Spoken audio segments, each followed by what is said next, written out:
Well, good evening. Welcome back to VP4TV. We're here for the semi-final match tonight in the VP4 2023 Virtual World Snooker Championship. We've got fantastic Mr. Fox up against the current world champion Barkers155, and it's a race to four. The winner will get a meet with Albinario in the final. Barkers, of course, was put to the sword by Albinario in that hot seat match and did well to get 2 frames. I need to correct myself because I thought Barkers had a century in that match. He must have had a 95 because that's his high break for the tournament. I think he almost got a century, but nevertheless, I think there's only been 4 centuries in the whole tournament, but Albi most certainly looks to have won the high break prize. Tonight, in fact, looking at Mr. Fox, I think his highest break 70 something. So if Mr. Fox is going to win this tournament overall, and that is take out Barkers and beat Albinario, he's going to have to raise his game to a different level, and it has to be consistency and scoring more heavily. And I don't know whether that's within him. It is in a good day if he gets the opportunities, but the problem is he's playing the possibility of 2 guys who are well schooled in how to play this game of snooker. Now, Steve, I think, said he was going to join us. I don't think he'll be there yet. I'll have a quick look. Yes, he is. Good evening, good afternoon to Steve. Good evening. Well, it's really hot here today. I think the weather's to finally break down over the weekend. We have to get a bit of rain and a bit cooler, but it was really hot today. It was 82 today, and I'm sitting here boiling again. Yeah, no air conditioning where you are. Yeah, that's the thing. We don't have air conditioning because we don't get sustained long periods of hot weather, but when we do, we suffer for it. Anyway, I've said my piece. I think that looking at the stats, at what I saw, Mr. Fox's problem is he's not scoring heavily enough and often enough to not only beat this guy but be competitive against Albinario. Well, Fox has played well lately. I mean, I think he's got a chance in this match. The last couple matches he played pretty good, but he's got to be the good Mr. Fox to have a chance. The bad Mr. Fox is getting drilled. Well, his highest break's only 70 something, and I think he doesn't need to get centuries, but he needs to be scoring more consistently and often. But like I said, it's a question of whether either of these 2 guys are prepared to give him that many opportunities, and I don't think that'll be the case. You know, they're too worldly wise to fall into sort of traps like that. I think. Yeah, well, I agree that Barkers is definitely the favorite. We'll see if he still plays his very conservative style. My guess is he'll stick with that. And Fox will probably have to play fantastic to win. But I think he does have a chance in this. I don't think this is a done deal. Oh yeah, I mean he's got a chance, but like you've just hit the nail on the head. It depends how Mr. Fox wants to play this. If he wants to go all out attack, then he's just going to get picked off, I think. So we'll see. Both of them are here. He usually plays pretty smart. I think the biggest problem Fox has is, he misses some balls once in a while he shouldn't miss. If he can avoid that, he's got a good chance. Yeah, it's a sustained level he needs tonight. I think, first of all, it would be handy him getting a good start. Put a bit of pressure on Barkers, who's trying to defend his title. Barkers is a bit battered and bruised from that match with Albinario, but I don't think he'll let it bother him. I think today's another day, and if he's on his game tonight, he should be good enough to get through. That's what it's like on paper, but we all know what factors can come into it. Oh, by the way, Steve, I posted a link in the lobby earlier on. It was Carl Boyce doing a review on a full carbon snooker cue. Go something, I think's the name of the company. Okay. Yeah, well, it had to happen eventually. I think it was Go something or other, but obviously he's got an endorsement to it. He was doing a review. Believe it or not, the company say you can use it for pool and snooker, but it's only a 10mm tip. Yeah, well, good luck playing pool with a 10 millimeter tip. I never looked at the full review. It's about a 15-20 minute video, but you know, it's a nice looking cue, albeit that it's all black, of course. It's only got the brand name embellished into it. You know, the pool players adopted the carbon shafts pretty quickly. Not everybody plays with them. Some of the guys, you know, some of the Filipinos don't use them, but snooker is more traditionalist, and it'll be interesting to see how they pick it up, because besides the fact that they're traditionalists, you know, an ash shaft is not really that much like a hard maple shaft. They're quite a bit different. The cue I've still got, the Bill Wibbernick cue I've got, is what do you call it, a maple. It's maple, the one I've got. Yeah, well, most of the snooker cues are ash, and it's quite a bit different. But I guarantee you, you know, the thing about the carbon fiber is they're a lot more live. Rooms up, they're a lot more live, so you can do more with them.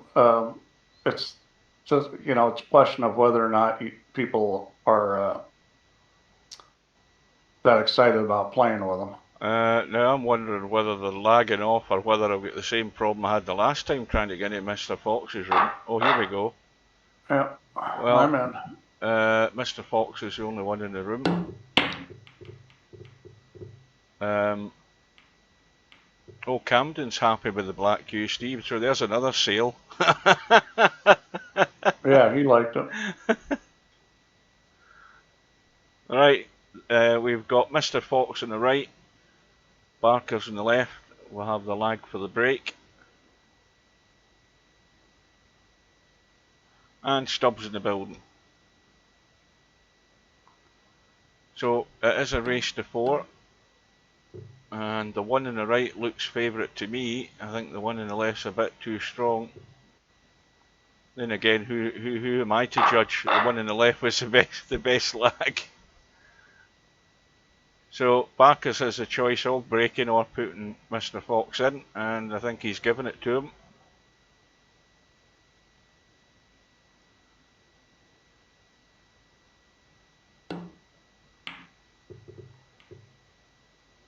He's got it on a pretty good line here.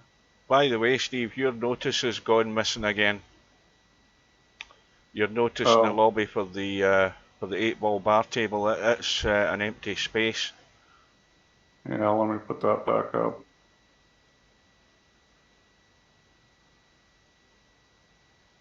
Well, Barkers could try and cut this across. I don't know whether it goes past the black and the red. Yes, it does. Yeah, we'll see. Barkers doesn't usually shoot at these kind of shots. Unless my guess is he's not going to. Well, he looks as if he is. I thought he was going to cut that as a shot to nothing in the right-hand pocket, but he's going left side. The only problem with this is he's bound to collide with the black. He's avoided it. No, he was able to get around it. So I mean that. Now he needs a kiss. As long as you get around that, you're okay. Well, I think he's going to do well to hold for that red unless he goes up top left and plays it into the right side pocket. Yeah, he's just playing safe. Left it awkward for Mr. Fox over the brown. Good evening to Tommy.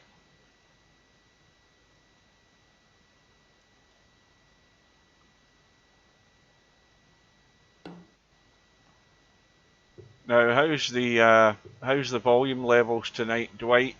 Nothing has been changed since I adjusted it. That's well played. I think that it isn't a touching ball though.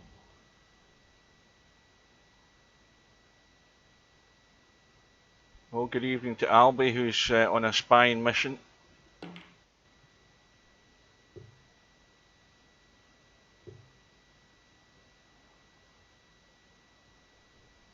And that was a good response from Barkers. 2 rails into the back right hand corner of the pack would be perfectly safe. He looks as if he's going a bit too wide to me, is he? No, he's fine. That's perfect. That's exactly the spot. That's a fantastic shot. Now there's no route back to ball. Yeah. He might be able to shoot this ball in the side pocket, but I don't think they'll take the chance. Yeah, there is a route. Oh, he's touching. Yeah, he's touching, so he can play away. Now, what you've got to do with these is take a wee bit of time over the line of where you're going here, because you've got a free go at getting cover behind a bulk colour here. And he's got to try and get around the corner sharp if he's going between the blue and pink. We've got Tommy and Alvin and Brain fell out and Mark. Good weight. Yep, that's a pretty good shot there. Now, again, with this shot, you overcut the red past the pink onto the side rail and back up towards the black, and you bring the cue ball back to bulk. That's why he's looking at that angle there. He's just looking at where he wants to push the red to and get back down this end of the table. Now, that was a shot that Barkers had where he was in that frame against Albinario. Barkers had a sort of similar shot. The red was further up towards the pink and reds, and he tried to push it into them to hold the red, but it actually bumped out, and from that Albinario got his 1-4-6. That just shows you how you can get punished in this game. And that was a good shot by Fox, because when you're rail to rail like this, it's, not so easy to get the line. Look at this. This could be really good if it keeps running. Almost. Shot. Now, a quick look at the pack. Nothing doing, I don't think. Yeah, he can come off this top ball if he wants. Matter of fact, that's probably the ball I pick as the top one. I think that's a little safer. Well, of the two left reds, the top one. He's going to the right. Now, and that's a pretty good line. Dwight said that I was quieter than Steve the last time, and I adjusted the volume, and now Mark's saying it's exactly the same. I don't know what I can do. He's going to play this off the top one, and unless you get right up on one of these balls, it's going to be pretty hard to get a snooker. There's really not a whole lot on the back rail that's going to get you a snooker.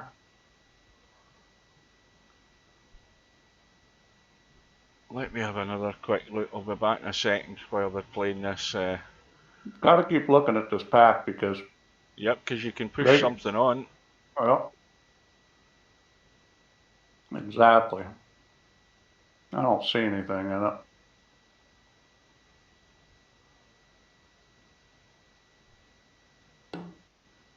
Right, I'm just tabbing out for a second. Just give me a minute. Oh, this could be good. Oh, didn't hit the yellow full enough.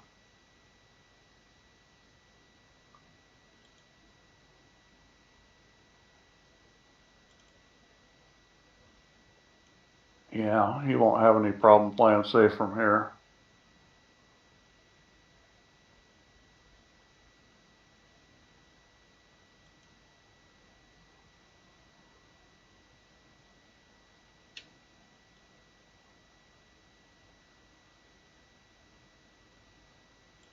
Boy, he's got it on a good line if it gets past the green. Ugh. Boy, that was close to being real trouble for Fox. Right, I just increased the output level. I don't know whether that will make any difference to me on the stream.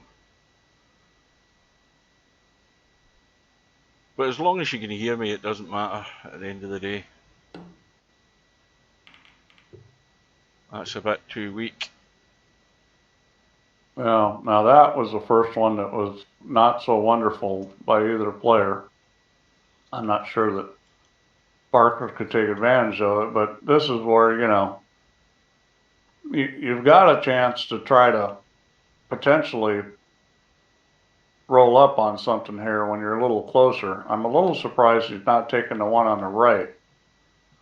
Well, I would have taken the one on the right and tried to play on top of the green You know, I don't get that, you know, because he's been going on the right every time, and it was sitting at a real good angle to try to put the cue ball on the green. Well, of course, the black's now completely surrounded.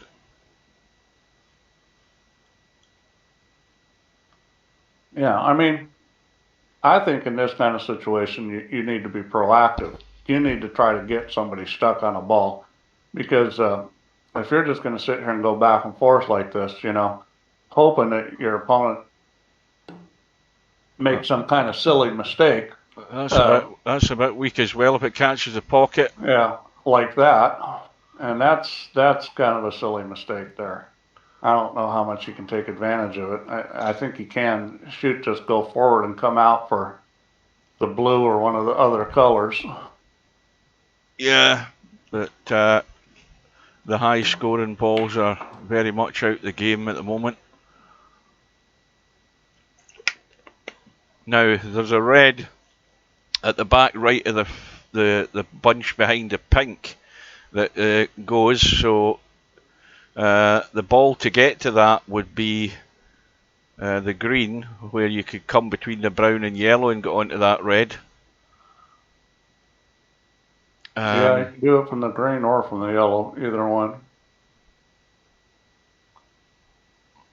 I think it's actually easier from the yellow. The yellow looks a bit tricky to me because you've got to miss the blue when you're playing the yellow if you're going to go 2 rails. You got to come short of the blue.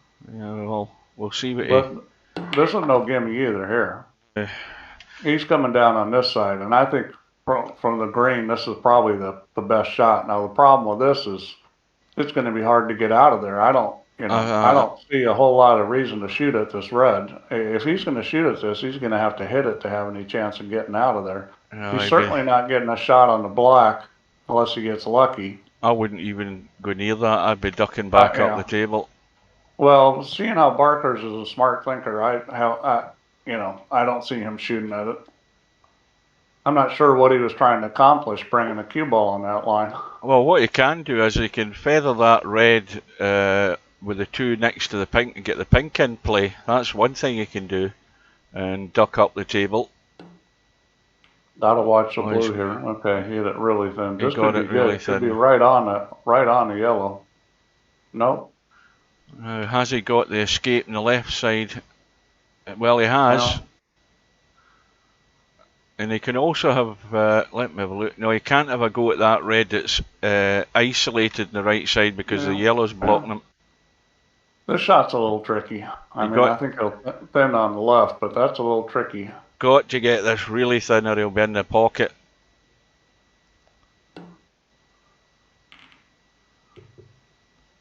Again, Mr. Fox is struggling with his weight of shot. He's at least 4 feet short of weight here with the last 2 or 3 safeties he's played.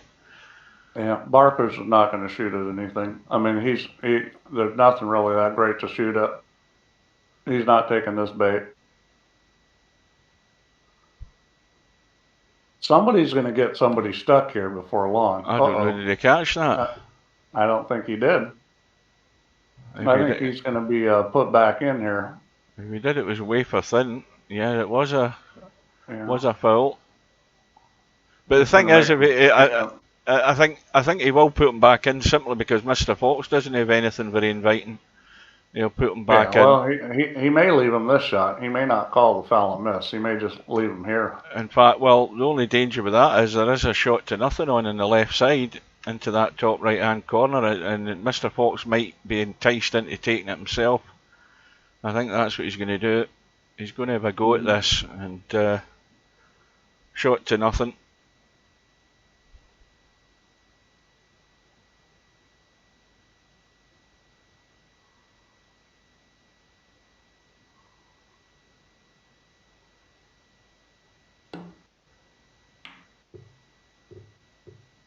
Now he needs to get up into that corner. That's a good length. That's much better. Much better shot.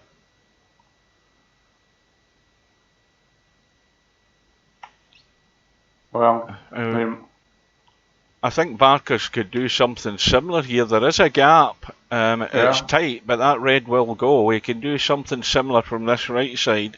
He could. I mean, if this is a ball, if you're going to miss, you got to overcut it because you hit a little thick, you're in the pocket. This is definitely one you don't want to hit too fat because you could scratch your, or in off as you guys call it. Well, he's just trying to. He wasn't taking any chances. Now this is a great line. Yeah, the length is good. The length is perfect. Now that's got Mr. Fox in trouble. Yeah, Fox is snookered. I don't think you can see the edge of anything. Well, he's going for the two reds behind the pink. That's where he's aiming. Has it got the legs? I think it has. I think that's probably dead on them. Almost. Oh, that's unlucky. That was perfect. Perfect line. I mean, look at how far away he is from it. He's like a hair's breadth from it. Well, he knows the line, so he just needs another quarter of an ounce of weight, and he'll be, oh, that's way too heavy this time. Well, that's blasted. And I think he might have got away with it. That's pretty lucky. It's hard to hit that. He did leave a shot, and I think Barkles will shoot it because he can take the cue ball up table. He's going to back cut this ball in the corner pocket. Take the cue ball up table. Now this is a perfect opportunity. You back cut this, take the cue ball up table, and then roll up on one of the colors. And Fox is again in trouble, especially if he gets him really locked on it. I mean, this is not that difficult a shot. I'm not so keen on it myself, but he's looking at it. Well, but the thing is it's free because look where the cue ball's going. Yeah, he just played the safety of it, but again, he's left an easy escape here for Mr. Fox. I think he can get the left side of that red, send it back into those. So he makes that ball, he can roll right up on the back of that brown, and then Fox would have been in trouble. Well, he could do the same here if he gets this thin enough with enough weight. He doesn't look as if he's interested in it though. He looks as if he's playing the one next to the black. Oh no, he's playing the top one. Yeah, that's a good shot.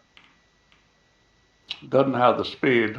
Just coming up short again. He's been doing that a lot lately. Well, that line past the blue ball is actually, it's very, very tight to catch the edge of that red. I think it is on though. I'd be playing the red on the right now. Now it just needs to miss the brown, and it's good. Again, a good enough length. So we are 18 minutes into this first frame. Almost 18 minutes anyway.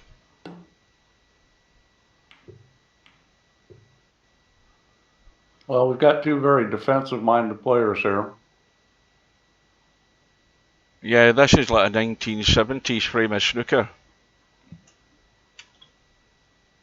This is what it was like in the old days. Well, again, quick look up table just to see. I mean, those two reds are obviously blocked anyway, but the red's going to the jaw, so there's nothing there. But what you want to be... sure what Barkers is looking at her. Well, what you want to eventually do is get something on one of these reds here so you can sort of open things up around the black a bit, try and progress the frame at some point. I'm wondering if he lost connection, because nothing's happening. Oh, is his cue been stuck like that for a little while? It might be. Yeah, it has. It might be.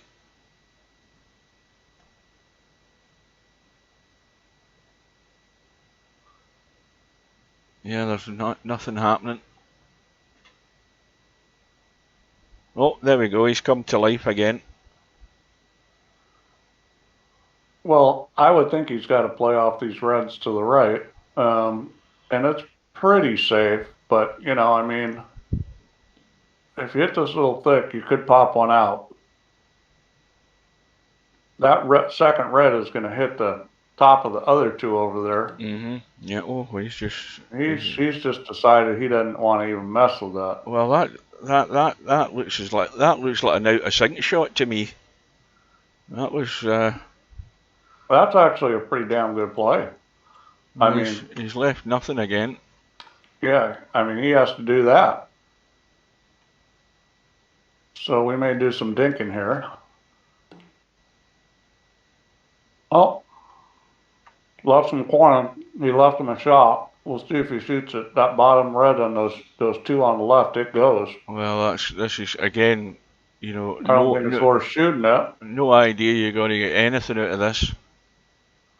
Yeah, I don't think Fox is not going to shoot at it. He doesn't want to skim to the side rail and top rail because there's a red along that top rail. He could have shot the one he's bumping into here too, and he's got a touching ball, so this is going back up table. This is a real good opportunity to put him on the brown or the yellow.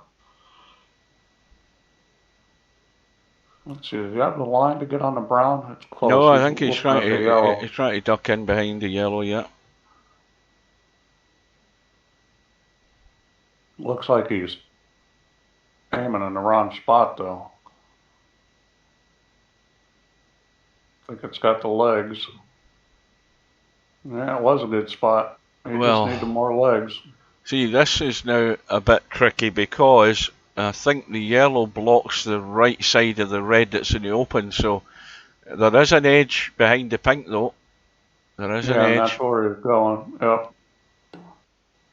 Well, again, he underhit it. This is not hardly hit at all. I mean, this could be bad. That is so weak. Oh boy, here we go. Well, that could be very costly. Maybe Fox is using the trackball. Well, maybe, I don't know whether he adjusts his mouse for snooker and changes it for when he's playing pool. I don't know, but it looks as if he's done something because he's not got any way to shot at all yet. Not really. He's played far too many.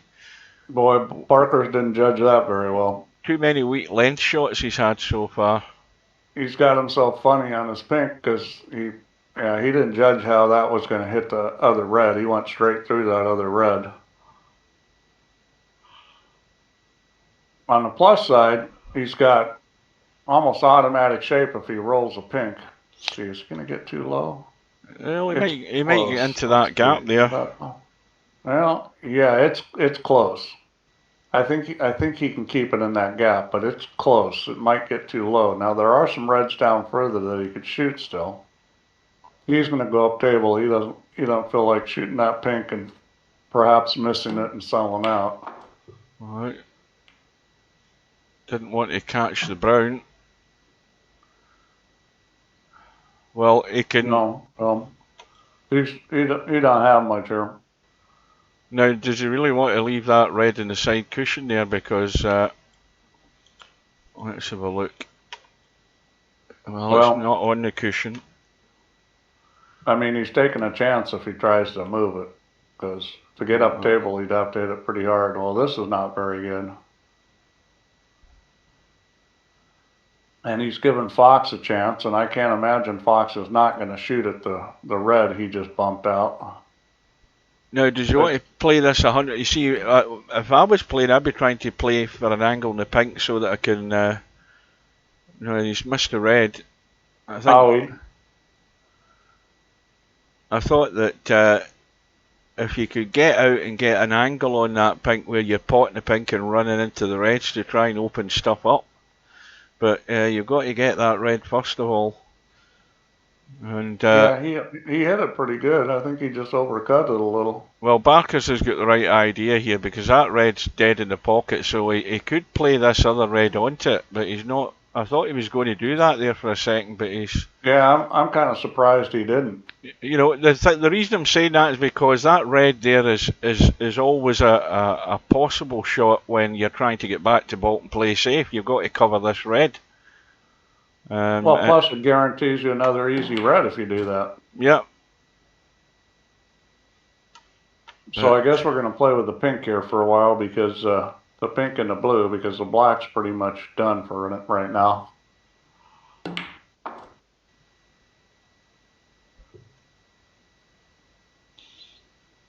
Now he's going a little too straight in this pink. Now he may well play for the gap this time by going forward. But he's in a good spot to do that, because it's very natural pocket speed for this to roll forward into that gap.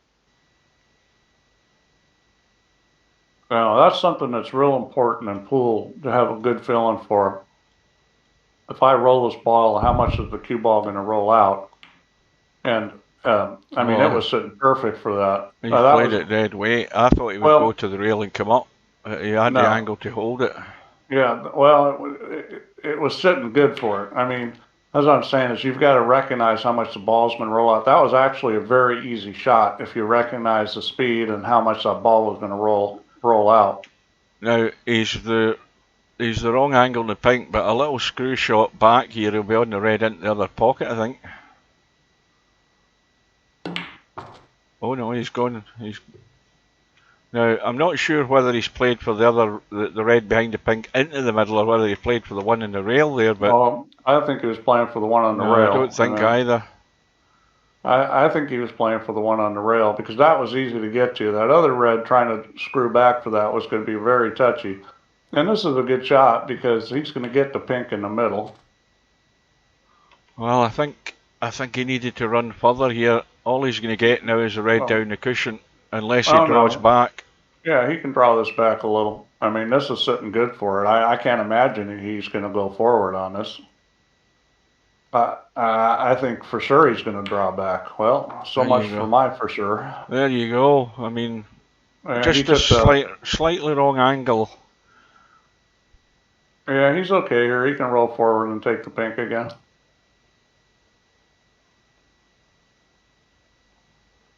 Well, it's hard work.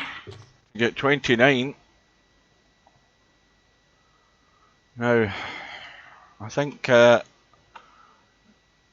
he's in a reasonable enough line, is he? Now, does he want? Can he still run forward here? I think he can. And yeah, this time come up off the rail and up.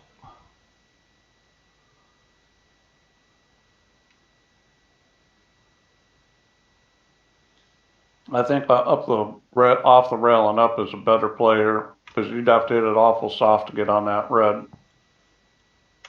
Now, there's a red that will go, but it is really tight.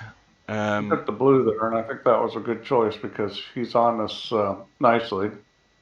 Yeah, this other red that's just to the left of that red, that will go, but very, very tight. Yeah, that's a hard ball to shoot at.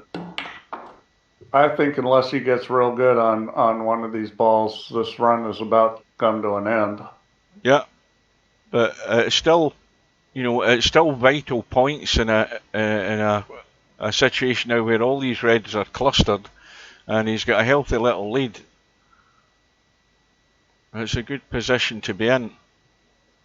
Now, of course, he may well be having a look at that red. Did he nudge anything there when he played that last shot? Let's have a look. No, he didn't. And he may just play safe here. He may not decide to shoot at anything. There's not a whole lot to shoot at. He does have a plant. The two reds below that red you're looking at, those will go. There's a plant there. It's tight getting by the black, but there's a plant there to make the red. So he does have a choice of coming down and trying to get on that one red or play that plant. What he's done is he just played safe and snookered Mr. Fox. That's what he's done. Well, I thought that's what he might do, because this just doesn't look that appealing. And that's a pretty good shot. Here we go up table. Now he's got a real good opportunity right here to put him on that green. This is the one you want to get the speed. Well, he hit a little thick.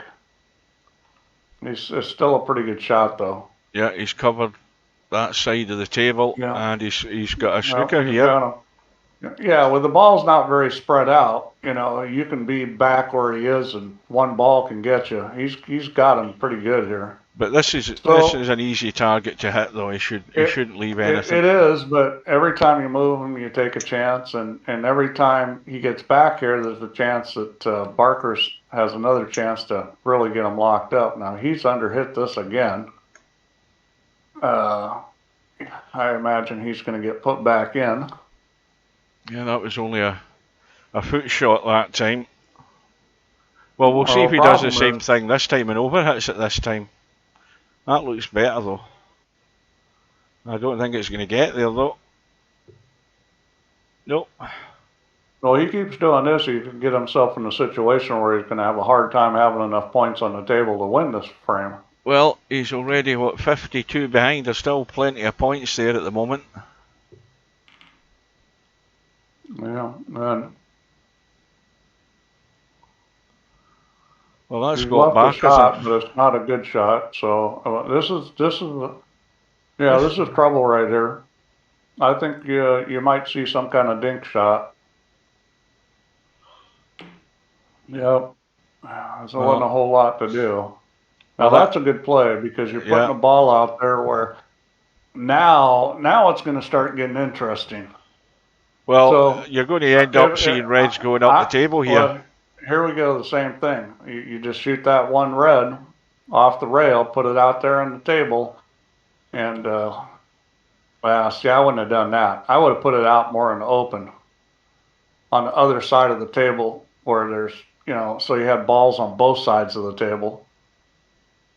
Well, he left him a shot in the middle. Yeah, the thing is, Mr. Fox has to win this safety battle if the way these reds are going is going to work for him. He might have just lost it because he's shooting this. Oh, just caught the jaw.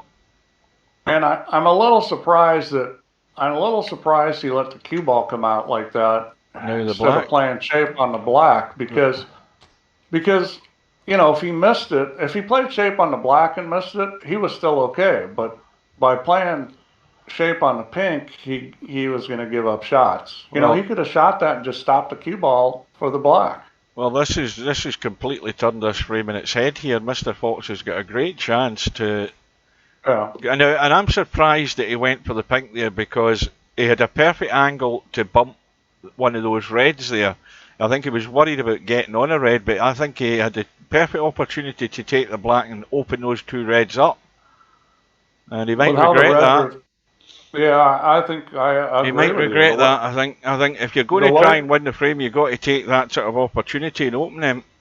Well, if you didn't get a shot on the second red, bumping the first one, you didn't get a shot on the second one, chances were he's going to get a shot on the ball he just hit. And he's not on the black again. So, yeah, he's quickly getting himself in a situation where he's going to be out of balls to shoot. And he can't afford to be that with as far behind as he is in this frame.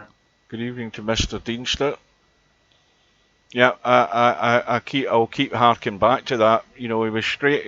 He had a nice angle on the black. He had to open those reds and he didn't. And now he's having to dig out a pot here, and also get the cue ball out of there as well. And that's the thing, is playing too conservative. I mean, there's a place you need to be. We've talked about seeing guys play too aggressively. Well, that was too conservative because needs to bounce. Now he's in the same position. Well, no, he's straight in now. Oh, he's dead straight. Good. But see, even if he did have a little angle, now he's in a position where he's only, it's going to be difficult to get on a red because he doesn't have the two ducks sitting over there. Mm-hmm. He should have shot it when he had the two ducks, and that's the time to shoot it. This is kind of like when you watch guys in 8-ball where they wait too long to break balls out. Yeah. And then, they're playing one of the balls that they're trying to break out as their next shot, which is, never a great idea. But, when you have ducks sitting there, that's the best time to break balls out because you're going to get a shot. Well, let's have a look at those two reds. He can play safe off these two reds and push that red to the rail and onto the back cushion and get back into ball. The only problem is he's given Barkers a free safety off that red that's past the side pocket. Yeah, well, he needs to make this ball and then lock Barkers on the back of one of these balls and make it tough for him.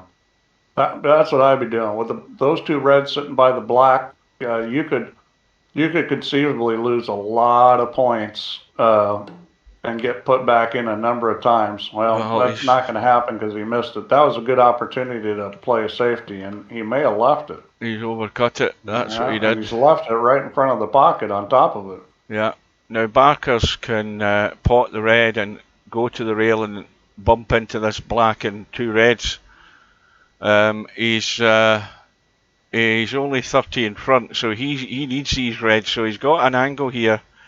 It's a dumb shot to play because you really shouldn't do this. But the way the colours are, he's bound to have some sort of shot in the colour, or at least an easy enough safety. No, he's not doing it. No. But if he gets the angle right here, he might be able to play off of it. Now the problem here is that pink is, it's very difficult to get by that pink and hit one of the red. I mean, that's very difficult to do. It's basically just a dead stun shot, but that's tough, and he's not going to even try that. He's gonna shoot. I mean, he might just end up ducking behind the black here off a red, depending where the cue ball finishes off this green. He's kind of straight in on the green. This is he's not in a good position here. Oh no, the green's no good. Looking at that. Yeah. No, he's like dead straight on it.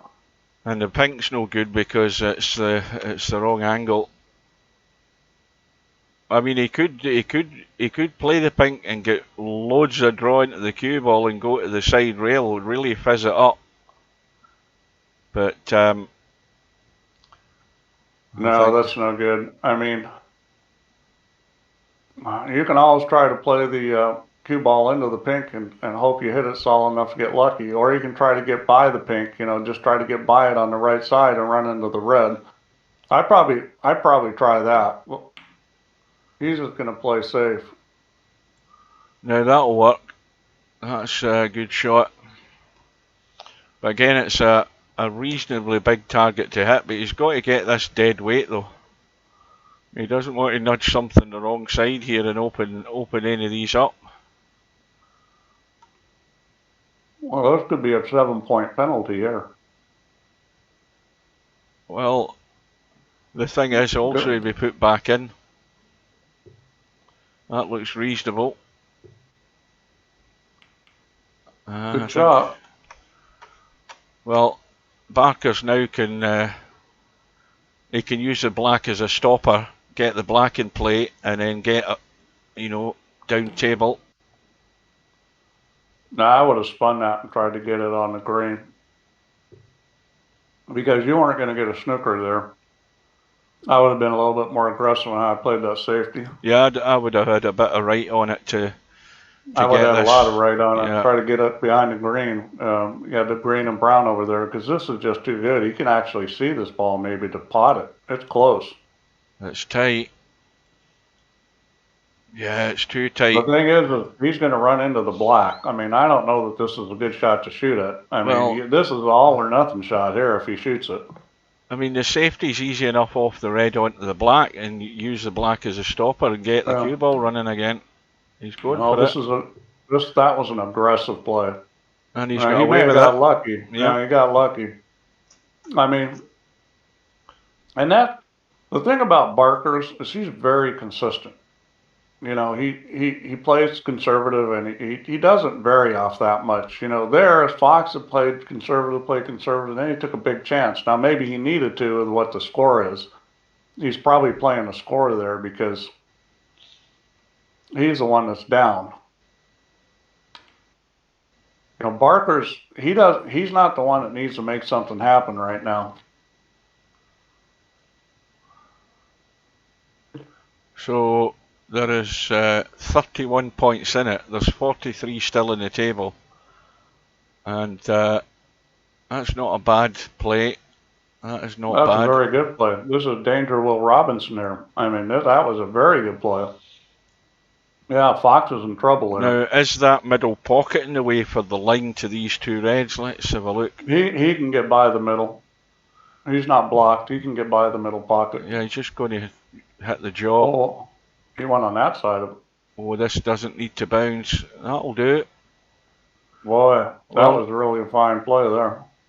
now a more sort of conventional safety here for Barkers, but that, in fact, that red will cut, believe it or not. Well, Yep, it will cut. That was well done. Yeah. Well, that's going to be all she wrote here.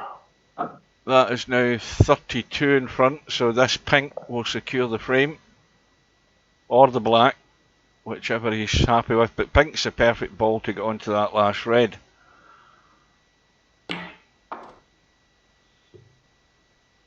And that's the right way to play it, how he went to the rail there. That really helps you with that speed. That's the proper way to play it. Well, it's just a case of completing the formalities here.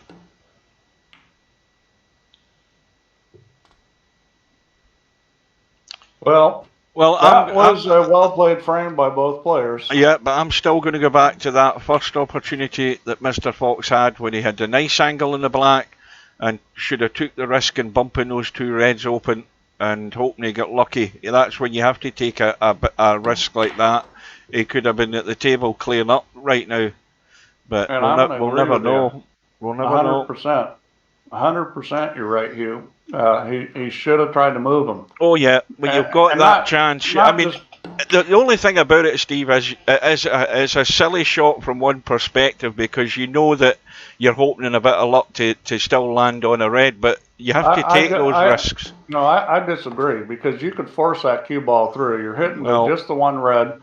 And you can force it through. There's two ducks sitting there. To not come up with a shot there, you'd have to get a little unlucky. It's not really needing some luck. I mean, you'd almost have to get you'd have to get pretty unlucky to not come up with a shot, like roll up on top of the pin. You probably would, but I think snooker players' brains a lot of times are sort of locked into not doing something like that. But to me, that was the time to do it. And as you said, there were two reds out there. And he would have been considered really unlucky not to have a shot. But, that was the time to take a chance. But a nice little 42 clearance from Barkers. And 1-0 in front. Loads the right-hand side as he get into that bolt line. If you get to the bolt line on that left rail there, at the right angle, you'll finish behind the green every time. Well... Yeah, the side spin on the cue ball isn't coming off quite enough. After the snooker tournament, I'm going to tweak it so that a little more side spin comes off it. It's keeping a little more than it should, I think. Well, there's one good thing at the moment. The black's in play at least to one corner pocket. Yeah, this is not the same rack. This is definitely not the same rack. Well, that could have been bad if it rolled up on the brown. So, well, yeah, you're going to see some action in this rack a lot faster than last rack. The way these balls are sitting. We've got a nice target area to get to here now, and that looks a bit weak again. Well, I mean, Mr. Fox is consistent with this. He's 4 foot short every time, Steve. I mean, he's played at least 4 or 5 shots where he's 4 foot short of getting to that bolt cushion. Most normal human beings, after they were short 3 or 4 times, would blast one and be long. You would think you would adapt and you would adjust. Yeah, or over adjust. And I don't know what's going on with him, but it might be just a bit of nerves. Yeah.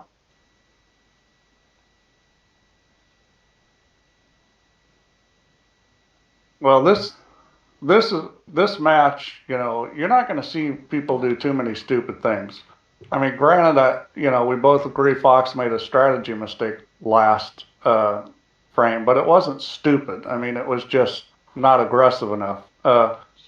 And neither one of these guys is going to do a whole lot of stupid moves. I think the difference is going to come down to, who misses easy balls and doesn't take advantage of their opportunities. Well, yeah. Now the Oh, black. this could be good if it gets on the green. This could be good. Well, a little too firm. Didn't get the nudge.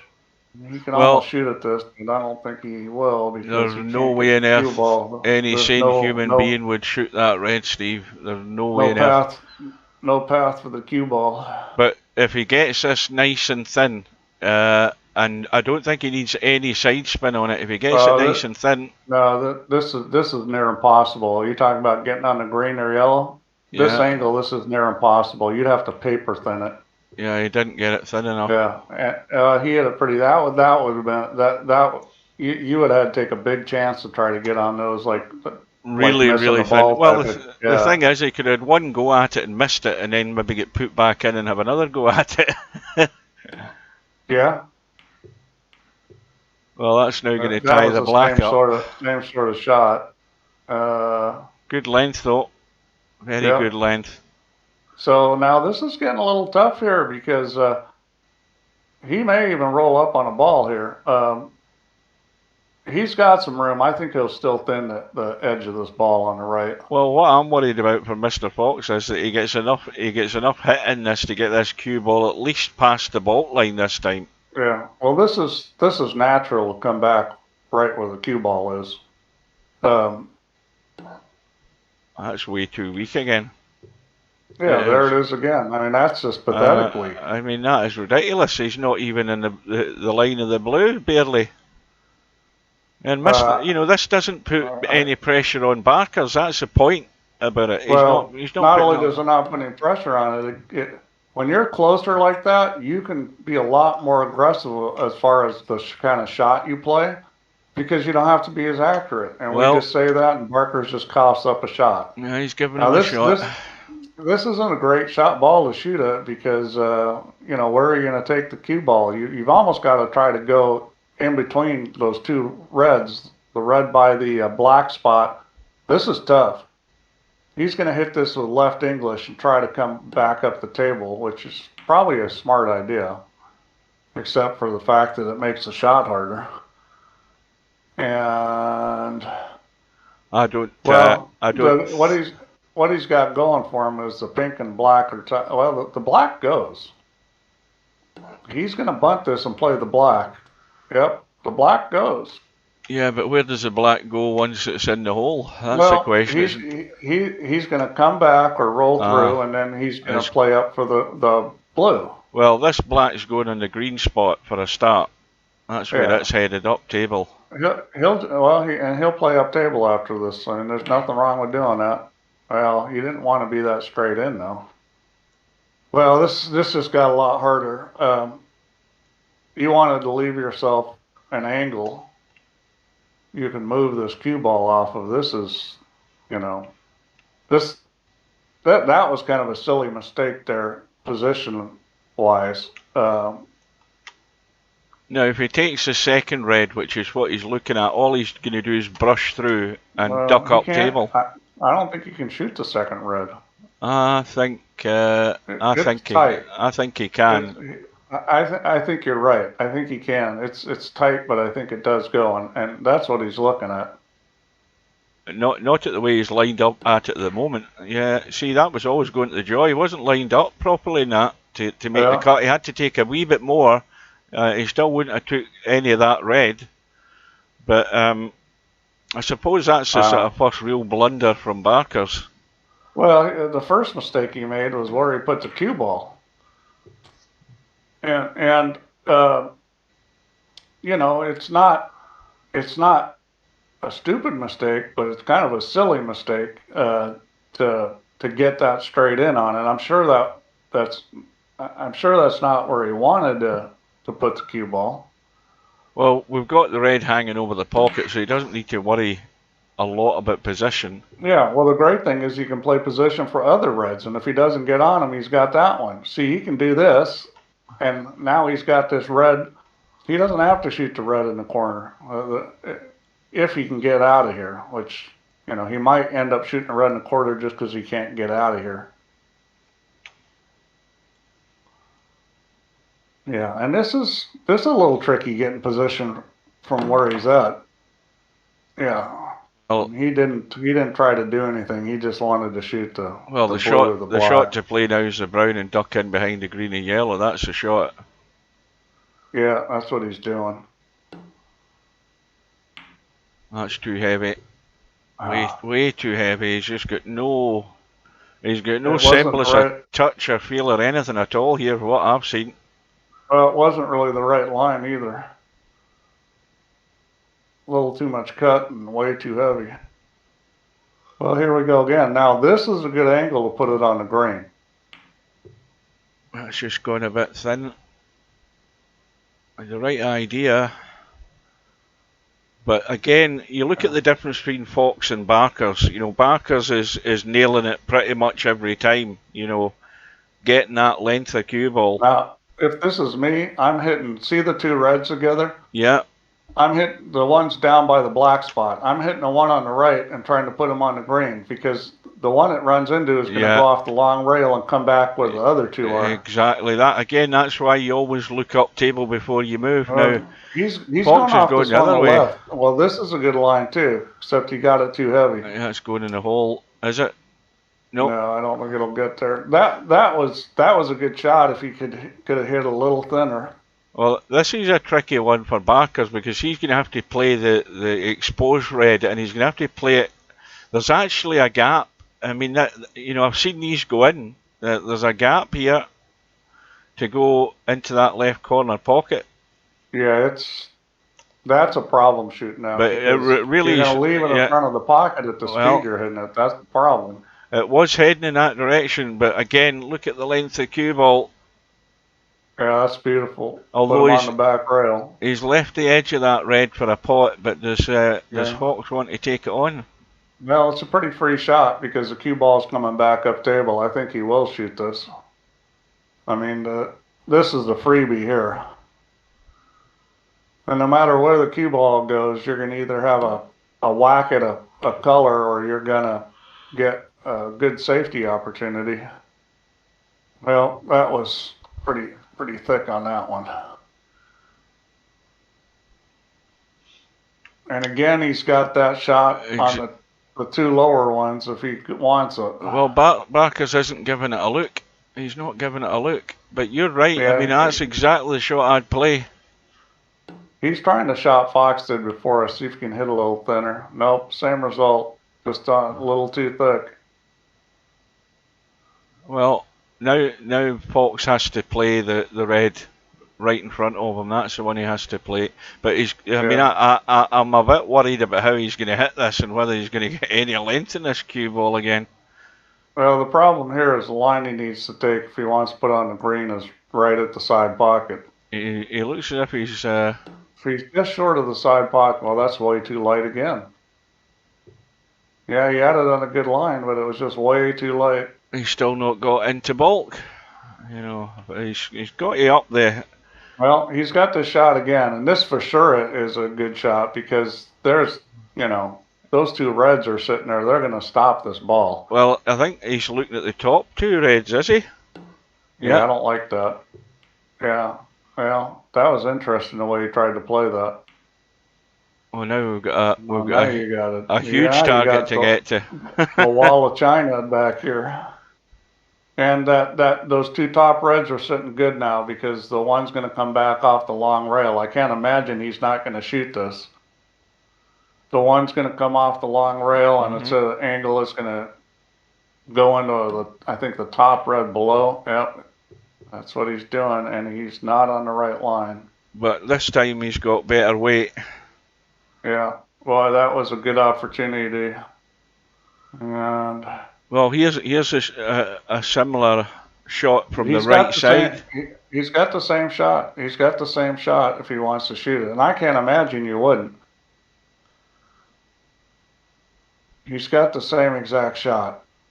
I don't know what he's looking at, but same shot Fox just shot. He's got it the next two balls down. It's sitting perfect for it. Is he looking at something, or is he running to those two reds in the top rail?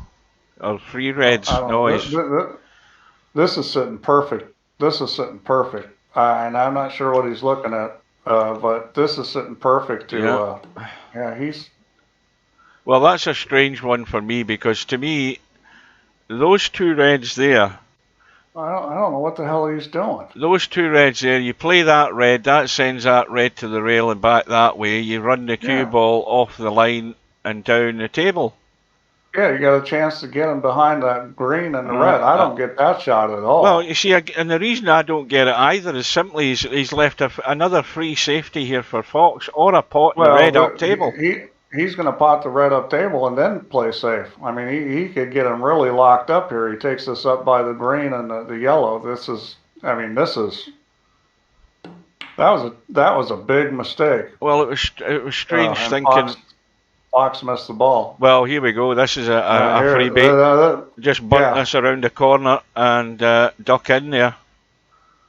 Yeah, now this is more like a pool safety. It depends. You know, what you really want to do is move this red some, and he did. And you know, now Fox is in trouble.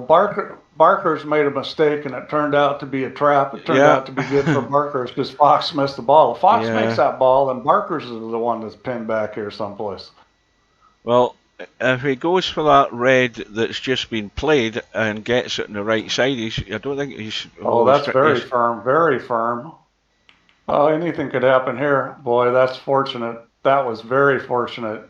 Well, Fox's speed control has just been terrible. I don't know what the hell he tried there. Did he try to clip the red and come back to bulk? I don't know what he tried. I don't either. He may have been trying to, you know, come off the end rail and come straight up the table, which isn't a bad shot. If he was doing that, he probably hit a little too light. Well, I don't know whether he's adjusted his sensitivity of his mouse or something, and he hasn't reset it, or whether he's been messing about and tweaking stuff. There's gonna be a dink here, or he's gonna kick back behind these balls because he really doesn't have an edge he can shoot at there.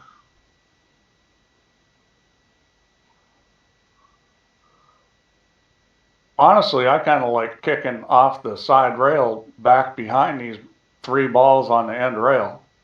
I think that's a good shot. He's just gonna dink some balls, and that's a pretty good shot because he's put a ball out in front of the table, another ball up table. This is Danger Will Robinson. Now he gave up a shot on the one red back up table in the corner. Oh, that's really horrible. He's never going for that. Well, he just missed one where he wasn't hampered, so... He's in loads of trouble here. He's just going to dink back and forth. This could end up a draw, this frame.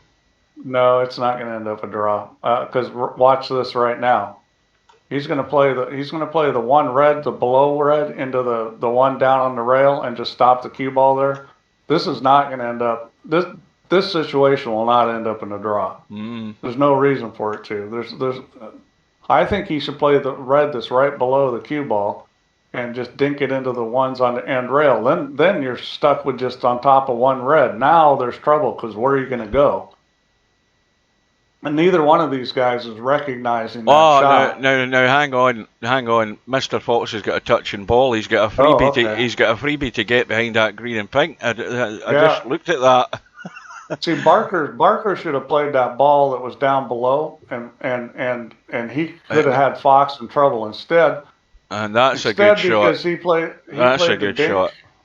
Yeah, Barker's definitely played the wrong shot there. I mean, he's in this position because he played the wrong shot by just dinking that last time. Well, he should have knocked the one red into the 3 on the end rail, and then you're locked on one red, and now you have to play away. Well, that was no place to play. The biggest mistake he made there was leaving the touching ball because it was just a free but escape. He left the touching ball because he played the wrong shot. He should have knocked that one red away, and now you're just against one red. Now you may end up leaving a shot up table on the red, granted, but.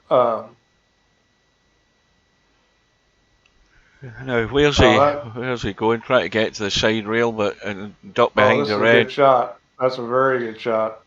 But he's left the red on. He's left it. I think he was trying to just could be a little short of that and bump it so that he used that red for And cover. stayed behind it, yeah. The right idea. No, that was the right shot there. Well, now man, the question's that's been just asked of Mr. Fox, can he put something on the board?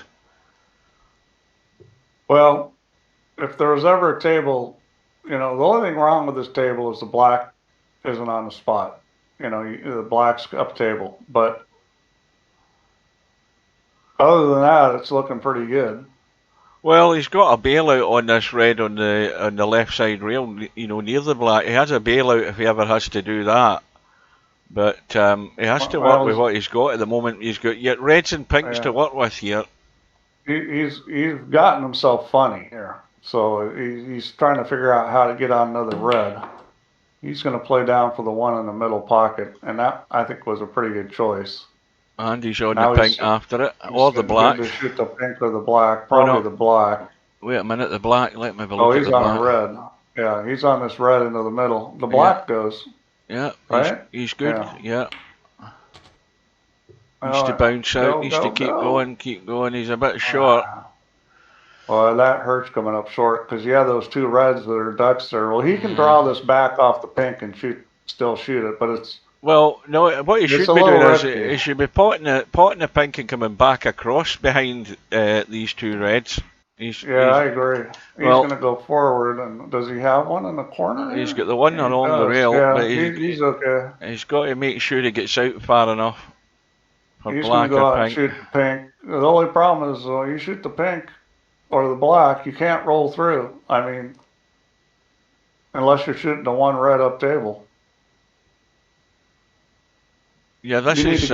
you need to get good on this so you can draw back. And he's good. He's good on the pink, not on the black. He's going to shoot the pink and draw back for one of these reds. This is touchy to get this right. Well, he's going forward. No, he is coming back. I think this is the right shot. And he's played it well. Yeah, I think that was the right shot there. Pink's on the brown spot now. Yeah, he's just going to kind of stun this over and shoot the black in the middle. I don't know, he's coming all the way back to shoot it in the corner. That's better. That's better. Oh, he's perfect. No. Yeah, he's perfect. Almost too perfect. I think he's got a little angle where he can slide over. He's looking, he's going to hit this fairly firm. Yep. Make sure he gets over. Well, and this is the one where he's either going to stun sideways or he's going to come back across. He looks like he's stunning sideways. What he wants to do is get up. He hasn't got into that enough, because he wanted to get into that and come up higher in the black so he could pot the black and run into these reds here. And he's going to have to deal with the one in the side cushion, I think. Unless he's going to try and put left English on it and run into them off the side rail, which is what he's doing. Oh boy, that's an aggressive shot, and he hit it very well. Now, he hasn't really finished great here. He's got one along the rail, which is tricky. He's got nothing up table, and this is awkward. I think he's going to shoot the one along the rail and play up for the blue or the pink. I mean, this can be missed, but this is a shot you'd expect him to make, and it's pretty easy to get positioned because he's got a lot of angle. Use the legs to get there. Well, he's come up a little short. He's really not good on the pink. He's going to have to shoot the blue. And this is where, this is where you're going to find out what Fox can do with a cue ball, because this is not an easy situation. Well, there's a very tight line to, he's got an angle in this blue. I don't know whether he's got enough angle, but there's a very tight line past those two reds in the gap to get on that red into the top right-hand corner pocket, believe it or not. But he's going around the house. This might work. This might work. It might work. It might work. It might work. That's a brilliant shot. Yeah, that was so hard to do. It was almost crazy shooting at it. No, it was an excellent shot. That was a very difficult shot. I didn't think he could get there, but he got there. That was well played. And he's going to play up table again. And now he's gone downhill straight Watch into the out, watch hole. out, watch out. Oh God. dear! I mean, from the That sublime to the ridiculous. There you go. All in the space of 2 shots. Oh dear! That's in golf. What we call an abfu. I mean, that was the best shot of the night there, to get into that tiny gap, and then of course he's overhit him. Oh dear! It's an abfu. It's an abfu. I'm telling you. He just overhit it by a mile to get on a colour there, and he get really juiced up. And although he's not left anything particularly inviting here for Barkers, but what it does mean though is he's got a healthy little lead in this second frame. When Barkers is having to play a safe. Now, I would suggest one thing, but Fox doesn't want to try and get, he doesn't want to get desperate to go over the line in this frame and do something daft. Boy, if this is me, I'm coming off that red and putting it right on that yellow and green. This is a pretty easy shot, really. Well, I wouldn't have played it that way, but it's going to be effective. Oh, that's going to get there. That's unlucky. That's a good try. Well, and he left a shot too. I think Barkers will be shooting at this. Now, the problem with the shot is there's a real good possibility of hanging it up if you miss it. Well, this is really thin. Yeah, these are risky to shoot at because, unlike a pool pocket on snooker table, these are usually going to hang right in front of it.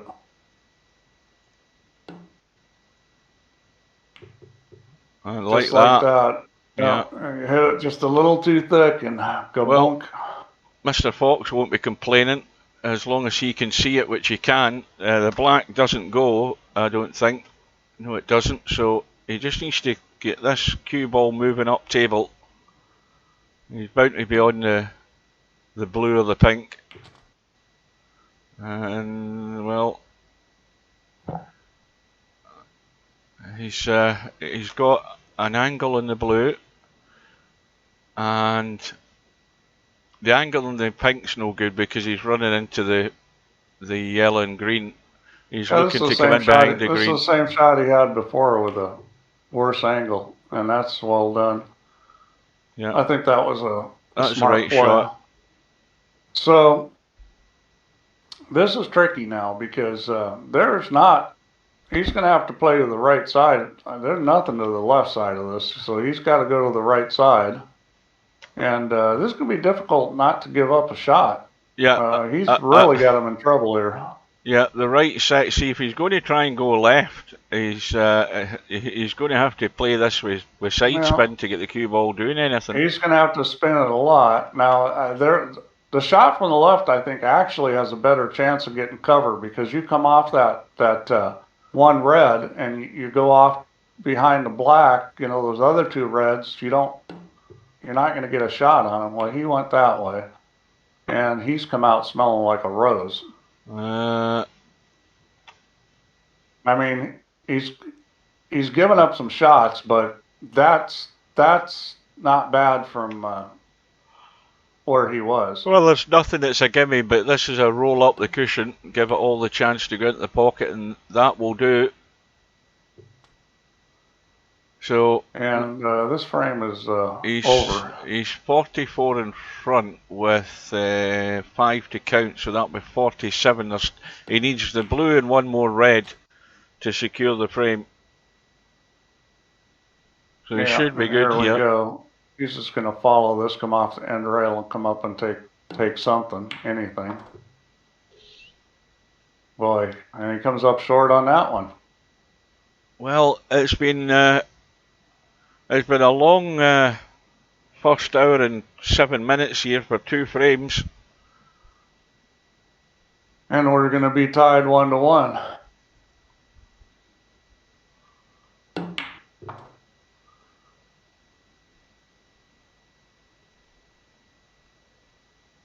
So this is again just a little pot and practice here to see if Fox can clear the table. Well, Well, the turning point in this frame was when Barkers dinked that ball and got a touching ball, and Fox was able to put him behind the green and yellow. That was the turning point in this frame. He should have just bunted it away and left the cue ball stone dead. Yeah, I mean,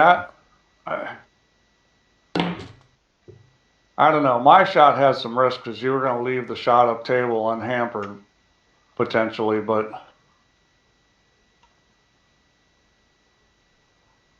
that's you know, it's hard to predict when you're dinking them whether you're going to get a touching ball or not. That's something that's not always so easy to tell. Well, just a roll through in the blue here, I think. Or it depends what angle he's got. Let's have a look. Yeah, he's good on the blue. He can hold it, I think. He can still hold it for the yellow into the corner, or he can go through for the yellow into the side, which is what he's done. But he hasn't, has he got the angle? He's got enough to stun this in. He needs to stun it fairly firm or screw it back, one of the two, and around the corner now. That's well done.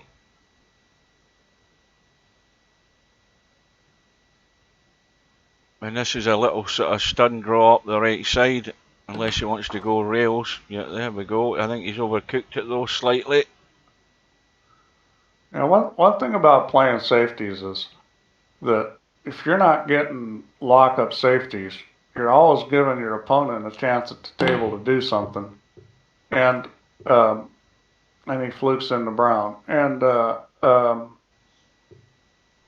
sometimes it's better to be a little more aggressive because, you know, there's no guarantee you're going to win the battle of going back and forth if you're not playing to get the guy really locked up. Well, Fox has made sure that, you know, he's not letting Barkers get away. He's given him, at least he's given himself a chance to find his way a shot in this match. He has to find that level of consistency when he's in these safety battles, because he's really struggled so far. But you know, by the time you're into the third frame, you would think you would have found your way to a shot by now. So one apiece.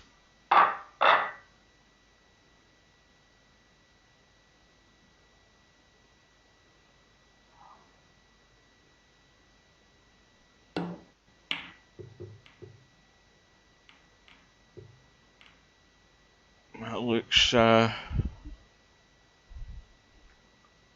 again the black is free into one pocket, and a good line off this exposed red on the left hand side to now. Barkers is getting really negative here. Well, there was some risk there in playing off the side of that. I mean, I don't know that was a terrible move. I mean, you get it thin enough that there isn't really a great risk because you're not putting a lot of force into that red. I think he'd a perfect opportunity to get back to baulk there, but he's chickened out there. I'll tell you what, surprised at that. If Efren would have played snooker, he would have been just phenomenal in these kind of situations.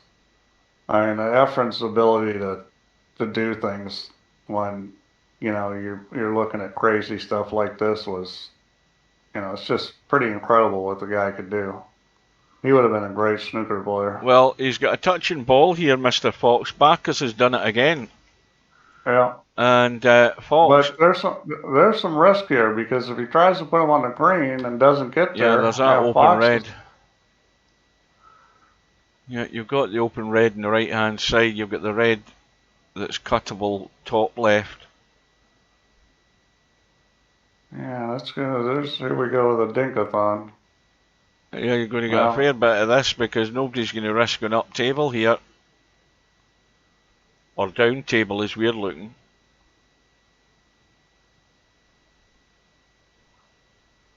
Yeah, this one's touching right now too.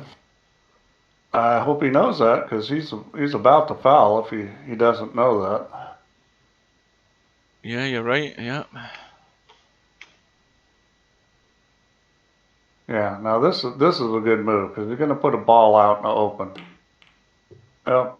So that's what you need to do in these situations is start throwing some corn out on the table and you know, start making it tough. Now, unfortunately, when you do that and you put those balls out there, they could be used against you.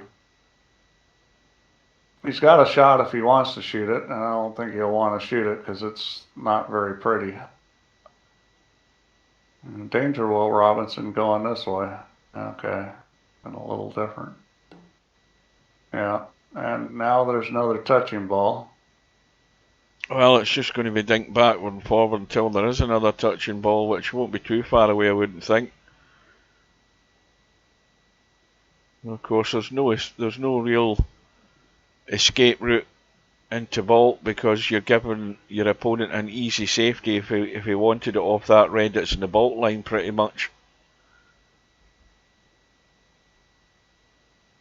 But somebody's got to take the initiative here. Because if they can't resolve it, then all they're going to do is dink backward and forward for 20 minutes and then call a draw.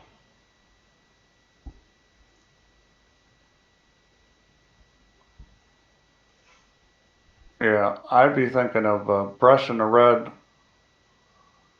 near the pink and putting it right on top of the red directly behind the pink here. Touching ball again.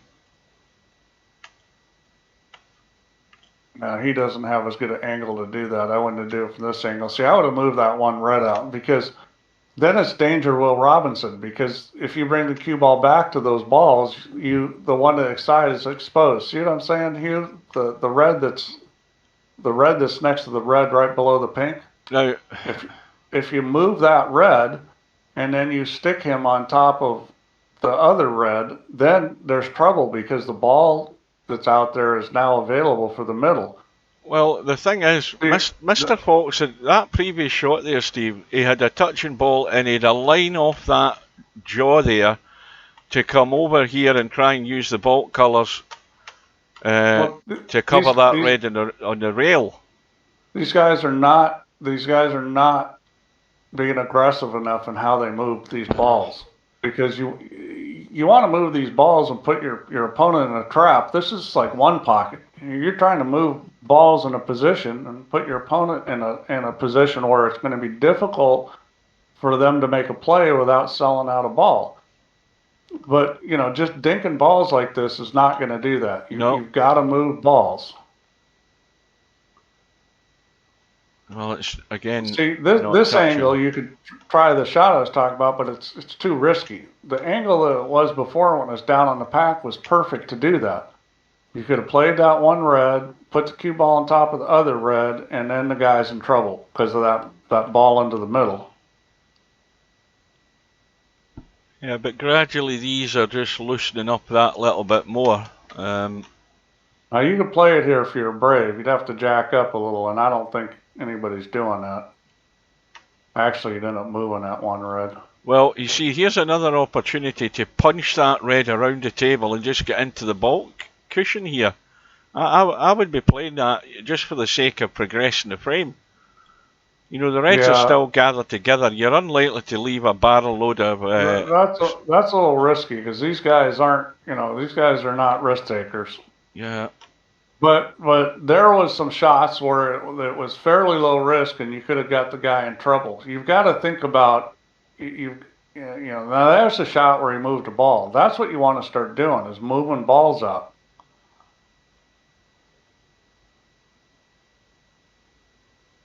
I'm just surprised that not one of them, again, Mr. Fox can look at that red on the rail and punch it around the table. It's risky, but it's one way of trying to progress the frame. The more of these balls open out, sooner or later somebody's going to make a mistake doing this. And, you know, because each time they move, you're then forced into looking around before you do make your move. Something's going to happen pretty soon the way these are sitting because the one ball goes in there's one ball there that goes in the corner. There's a ball to the middle. I mean, something's going to happen pretty soon. But if you're in a situation and you're in a game like this, what you've got to try to figure out is what move can I make that forces my opponent's hand the next shot. Mm-hmm. Because if you're just playing a shot that you know, okay, well, I didn't leave him a shot, but you didn't really progress anything, that's not a productive shot. And when you play one pocket, one of the things that you always got to think about is how can I make productive shots? Not shots that just don't leave a shot for my opponents, but shots that improve the table position for Yep, me. Shots that make it tough for my opponent to make a play without selling out. And in this kind of game of snooker, you know, it's a little different because it's not like you each have a pocket and, you know, but it's a similar thing about trying to trap a guy into selling out. Well, Barkers has just queried a re-rack. There's been, it's up to him to then. If I was playing this, I'd say no, because I think I would be thinking, man, I can win this rack. I can put him in trouble. Like right here, he can play the red that's right below, okay, and move that red out. See, he didn't do that. He could have just moved that red out and around, and he didn't do that. Now, from this position, you can't do that, but Fox could have done that. He could have moved that one red and not left anything and moved it out around the table, and that, you know, that's more productive. You know, from here, there's not a lot you can do. This will be a dink because it almost has to be. Well, there's one thing's for certain. If this was a real professional match, the table will already have been reset. I can guarantee that 110%. Well, I would think if this was a professional match, you know. Now, one thing about VP is you don't have the problem of having to reach over these balls. So, you know, there's a big advantage VP-wise in the shots that you can shoot.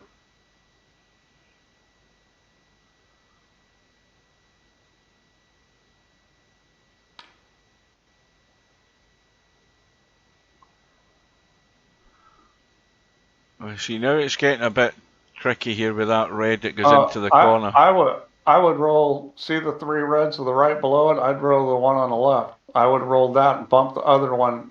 You know, you need to move some balls. He's got that shot he could shoot right now. The three reds all together right there, the one on the left, hit that and let the cue ball kind of slide over into the other two. Touching ball again. Yeah, these guys just aren't, you know, they're not seeing how the balls will come apart, what they can do with the rack. He's got the same shot right now. I just don't understand why they're afraid they're going to leave a shot. And when you're right up on top of a ball, it's hard to leave a shot.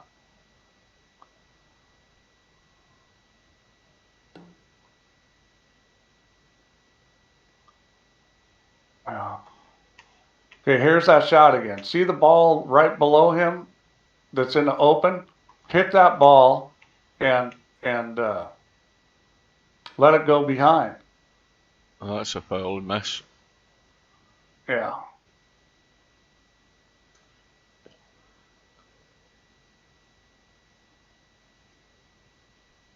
See, if you played like on those three balls, the one on the left, and just rolled up on that, okay, and just knocked it loose a little, now all of a sudden the ball in the middle goes in the corner.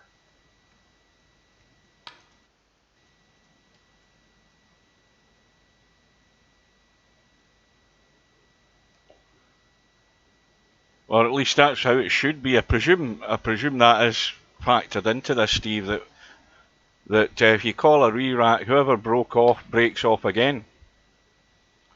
That's how it should be. Now, see, he moved the ball, but he moved the wrong ball. I would have moved the ball that was just to the right of that, because it opens up those other two, opens up that middle ball. And that's going to put a lot of pressure on your opponent, because now there's a ball there that they can't just push away because that ball goes.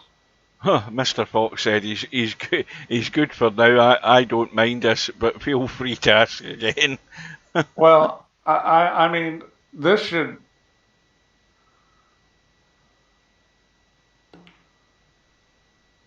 See, that's not productive. Well, okay, that one ball that he just hit does go now.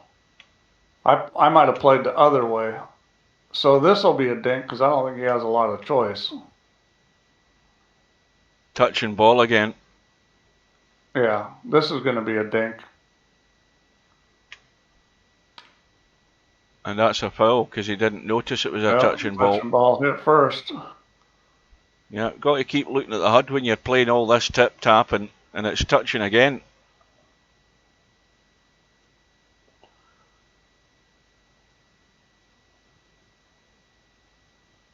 He needs to roll up on the top ball above. No, he can't do that. Yeah, because that ball, this is tough. Well, yeah, touching ball hit first again. He's got to play more away from that.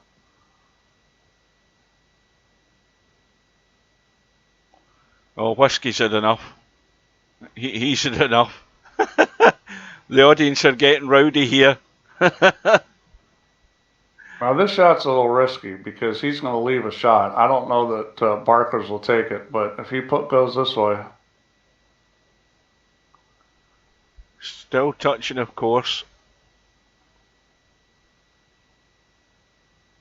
Is he going to do it again? No, he did play away from the touching ball this time.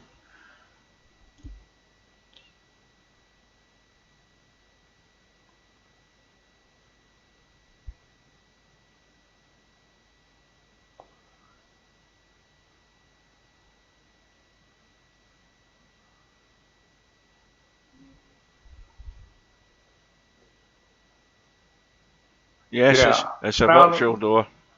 Right now, there's not as much of an opportunity. You know, here you got to be a little careful. I mean, but there have been opportunities for trapping the opponent, and well, I just think that if this was me, I would have bumped that red in the rail around the angles, took the risk, and ducked the cue ball to ball cushion. That's what I'd have done. I'd have done that an hour ago. Because I wouldn't stand for 20 minutes of this. Well, there were some pretty aggressive plays that you could have played out of this rack that would have made things progress very quickly. And I'm still surprised that a player of Barker's caliber hasn't seen that shot and played it, because you know, if you're going to leave something on, it's not going to be easy. So you know, you just make a complete different tangent and bump that red around the corner when you have the chance. Like, look at this situation. He could hit that one red into the two that are frozen together and just draw the cue ball back. And you're not going to leave anything. And all of a sudden there's three more balls that aren't in the cluster out on the table. I'll tell you one thing about this, though. Here's a thing. And this is where you play mind games, and this is what Mr. Fox is now maybe playing on, because Barkers is keen to call a draw. Mr. Fox isn't having any of it. There's no way I'd call a draw here. Like right here, I would bump this one red over by the corner and put the cue ball against the two sitting there. See the one red? You can shoot it over near the corner. See, he didn't do it. Touching again. I mean, it was a perfect opportunity to set a ball right in front of the corner pocket. Well, here's something interesting, Steve. And he didn't do it. It's touching both balls this time. Yeah, well, that's trouble. I think he's going to have to roll up on the red up by the pink. Yeah. Maybe he can go to this other one. Yeah, he can go to this other one. Well, the one that he should have shot over to the corner. Now, is Mr. Fox paying attention here? Because, again, he's looking around and looking around. He can't look towards these two reds because that's a foul. There's a foul. There's a foul. He's done it again. No. He's not looking at the HUD. Well, all the 12 points that Barkers has got is all from fouls from Mr. Fox. Not paying attention.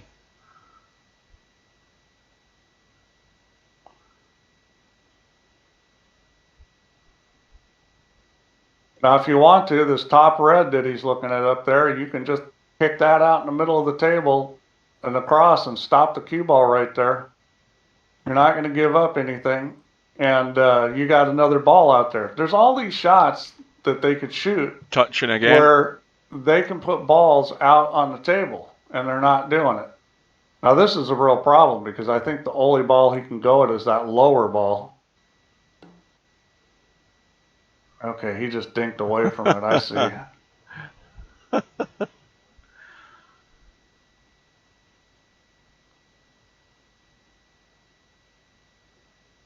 Yeah, he's got a shot here. The top red ball he could just hit out. Right, here's my shot whenever I get the chance. This is my shot. Is punch that red around the angles hard enough. I think there's better shots in there than that, Hugh, because that shot there's a fair amount of risk on. I think there's better shots right out of this pack. There's been a bunch of them all along they could have shot it. Yeah, but I'm at the stage, Steve, where I'm taking that risk because this is going on far too long. But see, now they've got themselves in a position where you can't play that shot, though. That's the problem. What I'm saying, Hugh, is there's better risks to take. They've got better risks to take here, but they're not taking them. Well, you see, this isn't getting anywhere, though, is it? It's not really getting anywhere. It hasn't done for 20 minutes. Well, because they're not taking they're not putting balls out. That top red right there, you shoot that out and just draw the cue ball back in there, and then you got another ball out on the table. The more balls you put out there, the harder it's going to be to see. This is like watching two guys that don't know how to play one pocket play. You know how everybody says one pocket's boring because you're watching people shove balls back and forth? Mm-hmm. And the reason why it's like that is because people aren't shooting productive shots. They're just playing defense, defense, defense. You've got to play some offense. So in this situation, what you've got to do is play an offense shot that is also defensive, so that you're productive. You move a ball out, but you don't give up a shot.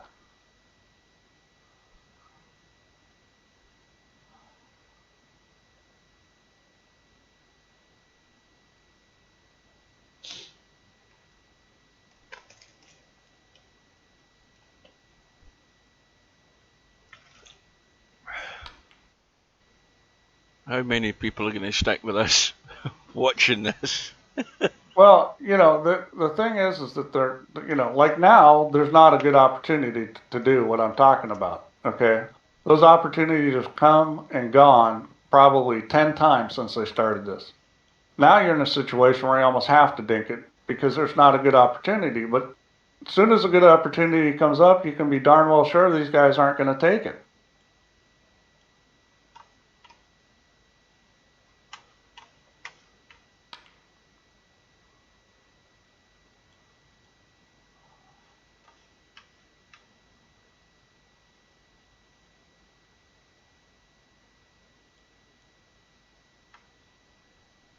Well, it's not touching.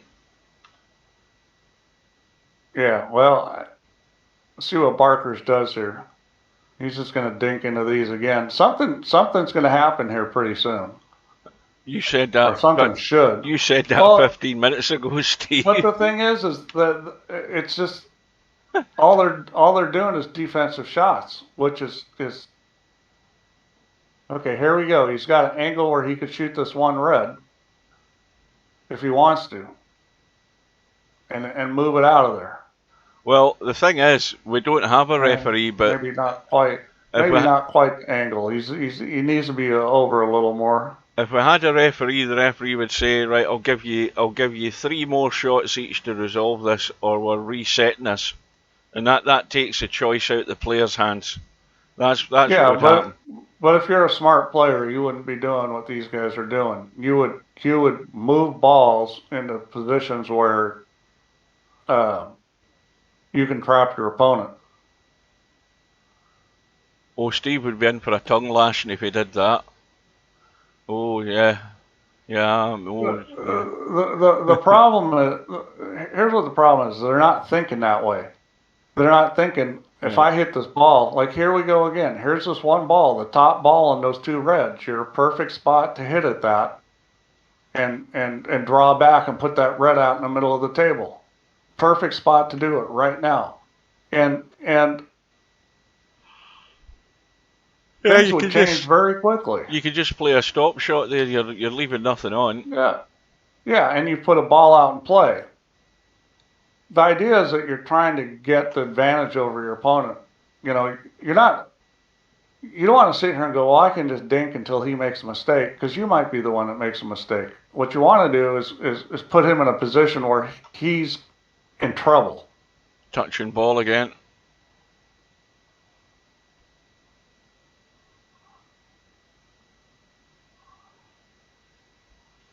And it's Mr. Fox at the table. Now here's that shot again. He's got that same shot. Is he going to shoot it? No. And this is why this game's taking forever, because they're not taking advantage of the opportunities they have.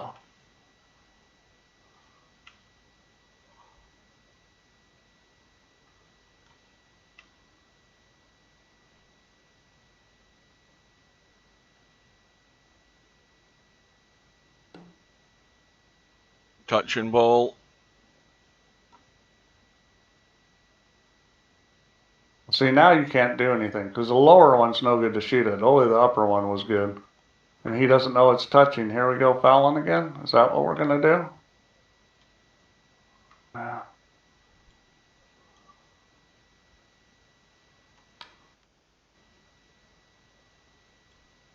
Well, Barkers does have a line off that red that is nearest the back cushion to come down to baulk.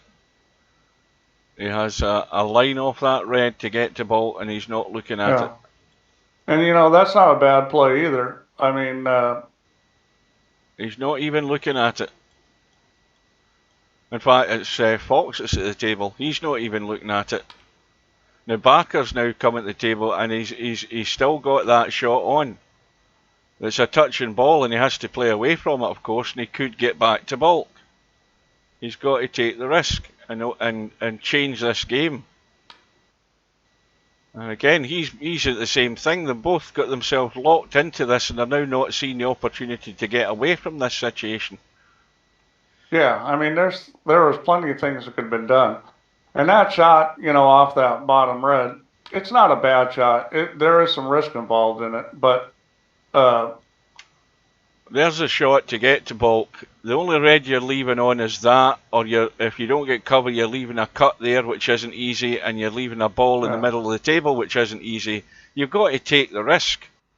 Yeah, and if you can get it that back on the end rail, I mean, that red is hard to shoot at because the pink is no good and the black is available, but you got to be in the right spot. Well, you know, this is ridiculous now, because that red there is the escape route, and none of the two of them are paying it any attention whatsoever, which is even more laughable.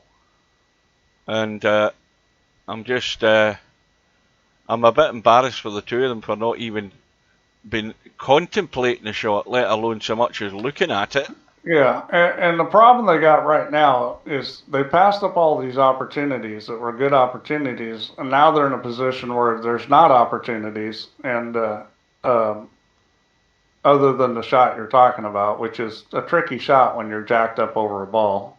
Yeah, but sooner or later the opportunity is going to be a bit easier, and you know, again, they're not looking at it, they're not giving it so much as I thought. You don't even see them looking at a line off that red.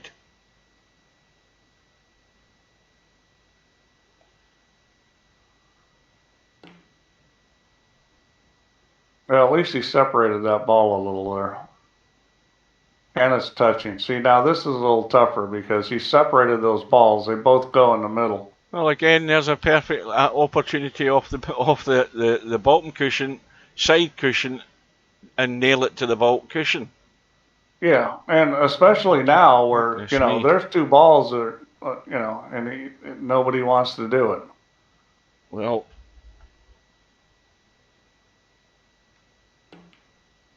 this is torturous, this.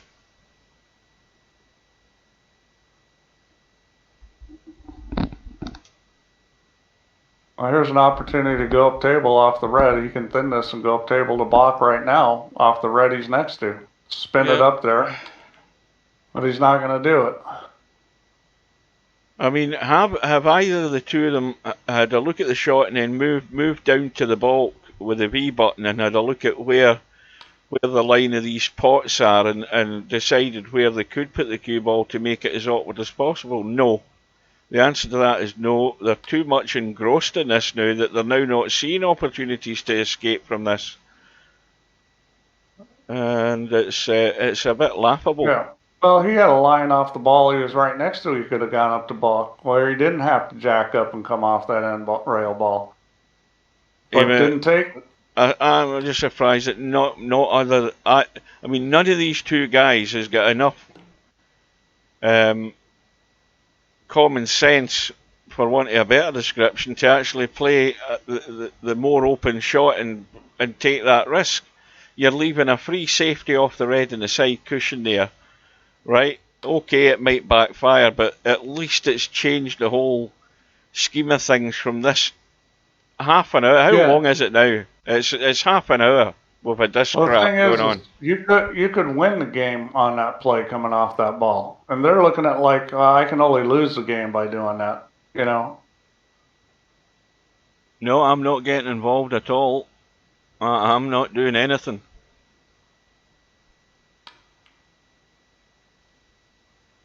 Well, they've mesmerised themselves into this habitual tip-tapping, and they now, they're totally blind to opportunities here. I mean, Steve's talking about opportunities to move balls into play and play a lock-up. Well, they got one right now. You can hit this ball off the long rail and just draw the cue ball back and get another ball out on the table. Is he going to do that? No, he's going to go dink. I think we've established now they're not interested in doing that. But what the hell productivity does this give you? Absolutely none whatsoever. No, and I will tell you this: if you try to play one pocket like this and you play against somebody that knows what they're doing, they will torture you because. You're going to sit here and play these little dink defensive shot, and they're going to put a ball over in front of their pocket and lock you up, and you're going to be like, uh-oh. 28 minutes. Make productive plays. 28 minutes this will be going on, Steve. And this is just this is crazy. Absolutely insane that two grown men would be doing this in a game. Absolutely nuts.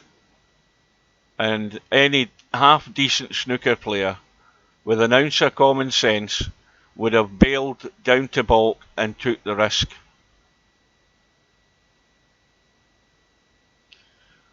Well, I'm glad you did that, Steve. I'm not getting involved. Well, I mean, the thing is that there were so many shots where somebody could have taken advantage that they didn't. This has nothing to do with you. I told you that you'd get a mouthful. I told you. You see, Mr. Fox just wants to be an arsehole now. You see, they're playing for themselves, but they're doing a poor job of it. Yeah. And that's the thing is they're not doing a good job of playing. That's why I didn't want to type anything. Because I knew what you were going to get. But it is, there it is again. It's tough, it's awkward, but it's thin off the red and down to balk. It's well, there. See, like this, Fred. Here, somebody's finally going to shoot one of the shots I'm talking about. Could have done that hours ago. Yeah. Okay? So, now you're starting to move balls around, it's going to be a lot harder. Every time you do that, it gets a lot harder to play safe. Finally, somebody shot a more productive shot. See, Barkers is frustrated by it. I know that. Fox is doing this to make it even more annoying for him. But Barkers is part of the problem too, because he had plenty of chances to play productive shots, and he did not. He could have escaped the ball. He could have taken the risk. So he's as much to blame because he's got himself involved in it, and he wasn't looking for a way out of it. Where a half decent snooker player with loads of experience would have done that hours ago. So he's as much to blame. Yeah, here's an opportunity to roll up on balls. Now you could roll up on this ball, the one that's going almost straight at the black. You can just bump that out right there. You've got to get behind the ball that's next to it to not give up that one in the side. But other than that, I think you're okay. Well, Barkers is annoyed, and that's fine. We've established that, but he's not. He's engrossed in doing the same thing that Fox is doing, and he's not looking for a way out of it. I would have expected, the fact that Fox hasn't accepted the call of draw has established one thing, that he wants to keep this up. And Barkers, the onus is on him to do something now to get out of this, and he's not interested. Well, the one ball that got knocked over, that's now blocking the shot that you would have left if you rolled the cue ball up. You can roll the cue ball up. See the ball that's one of the ones you come off with to go up a block? You can just roll that ball over to the other one, and you're not leaving anything but a difficult plant. Mm-hmm. Yeah. Well, I take it back. There's that ball in the side pocket or up table. You give that up. Yeah, that won't work there.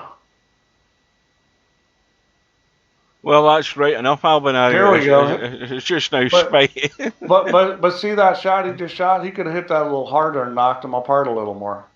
You know, knock him apart just a little bit more. Instead of hitting it as easy again, knock it apart a little more.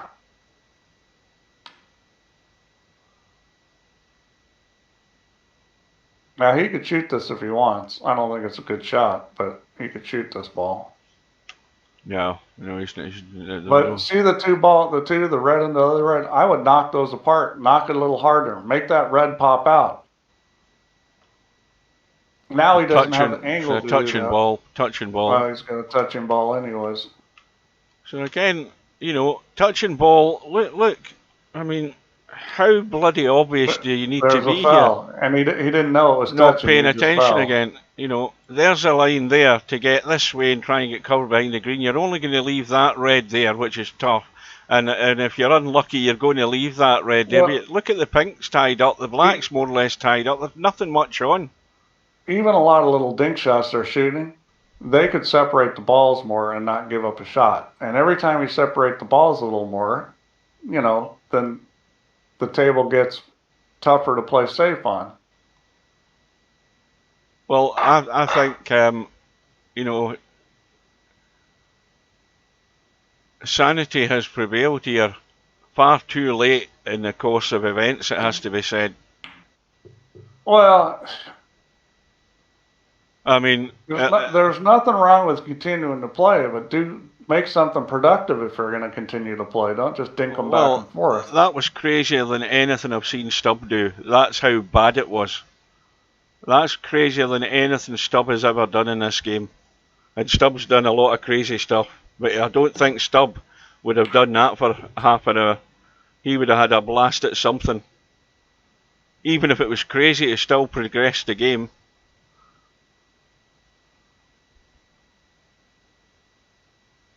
Well, he's going to make this blue and then shoot the red to the right of the pink. I'll tell you what will annoy folks here if Barkers puts on a big roll here. Yeah. Well, I don't think Barkers is one to get rattled. He plays a very conservative game. He's used to playing safe a lot. I don't think it's going to bother him. Well, I think with the blacks tight to get to it will go though. Well, if he gets the angle on the black, he can draw it back into this red. That's ideal. That's ideal. I think he's got a pretty good angle. This is a little tricky coming up with a shot though, because he could catch the back end of this red and he's worked out nice. He hit it good. Nice. Now, if he can get the angle, I think. Well, he can. It's just does he got the nutsack to play it and hit this shot? And here we go. Now again, this kind of shot, if you don't juice this enough, you can leave it right in that pack. And he's got plenty of juice on it. And going the red in the side. Oh, he's fine. Nope, he's left it over the hole. Oh, that was close. Whoa, I'm sure he's breathing a sigh of relief there. Well, it would have been good if this was real life, wouldn't it? And we had a TV studio, and we could get these two players into the TV studio at the end of the match and say, what the hell was going through your head during that frame? Because the two of you went temporarily insane. Oh dear.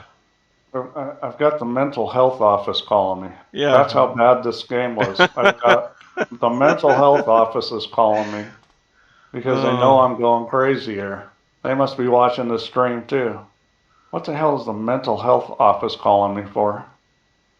Oh, I thought you were kidding there, Steve. Are you serious? No, I'm Oh dear, serious. oh dear, oh dear. Barkers has just blown a gasket. Break ends What in happened? I 28. missed it. Well, he missed the red. It wasn't Oh, that boy. difficult. Well, and I'm sure he's going to shoot the red along the rail here because it's perfect for getting on the black or the pink. I would think he'd try to shoot the black next. Does that pink go into the side? It does, but it's a little risky. I think he'll shoot the black. Well, Whiskey's finally enough. He's left the building. I think this might be a bit straight. Let's have a look. Oh, there's a slight angle there. So I think he can get right around and out the corner for that red back into the same pocket. I think if he can force it around far enough. But I think he's playing it into the side. Well, I think now he's going to have to... He's probably going to have to go up for the blue. Well, no, he can stun this back if he wants. Yeah, he could come back for the black, but I think that considering there's only one other red out in the open, he's got to work with that one up table. There's nothing else doing here.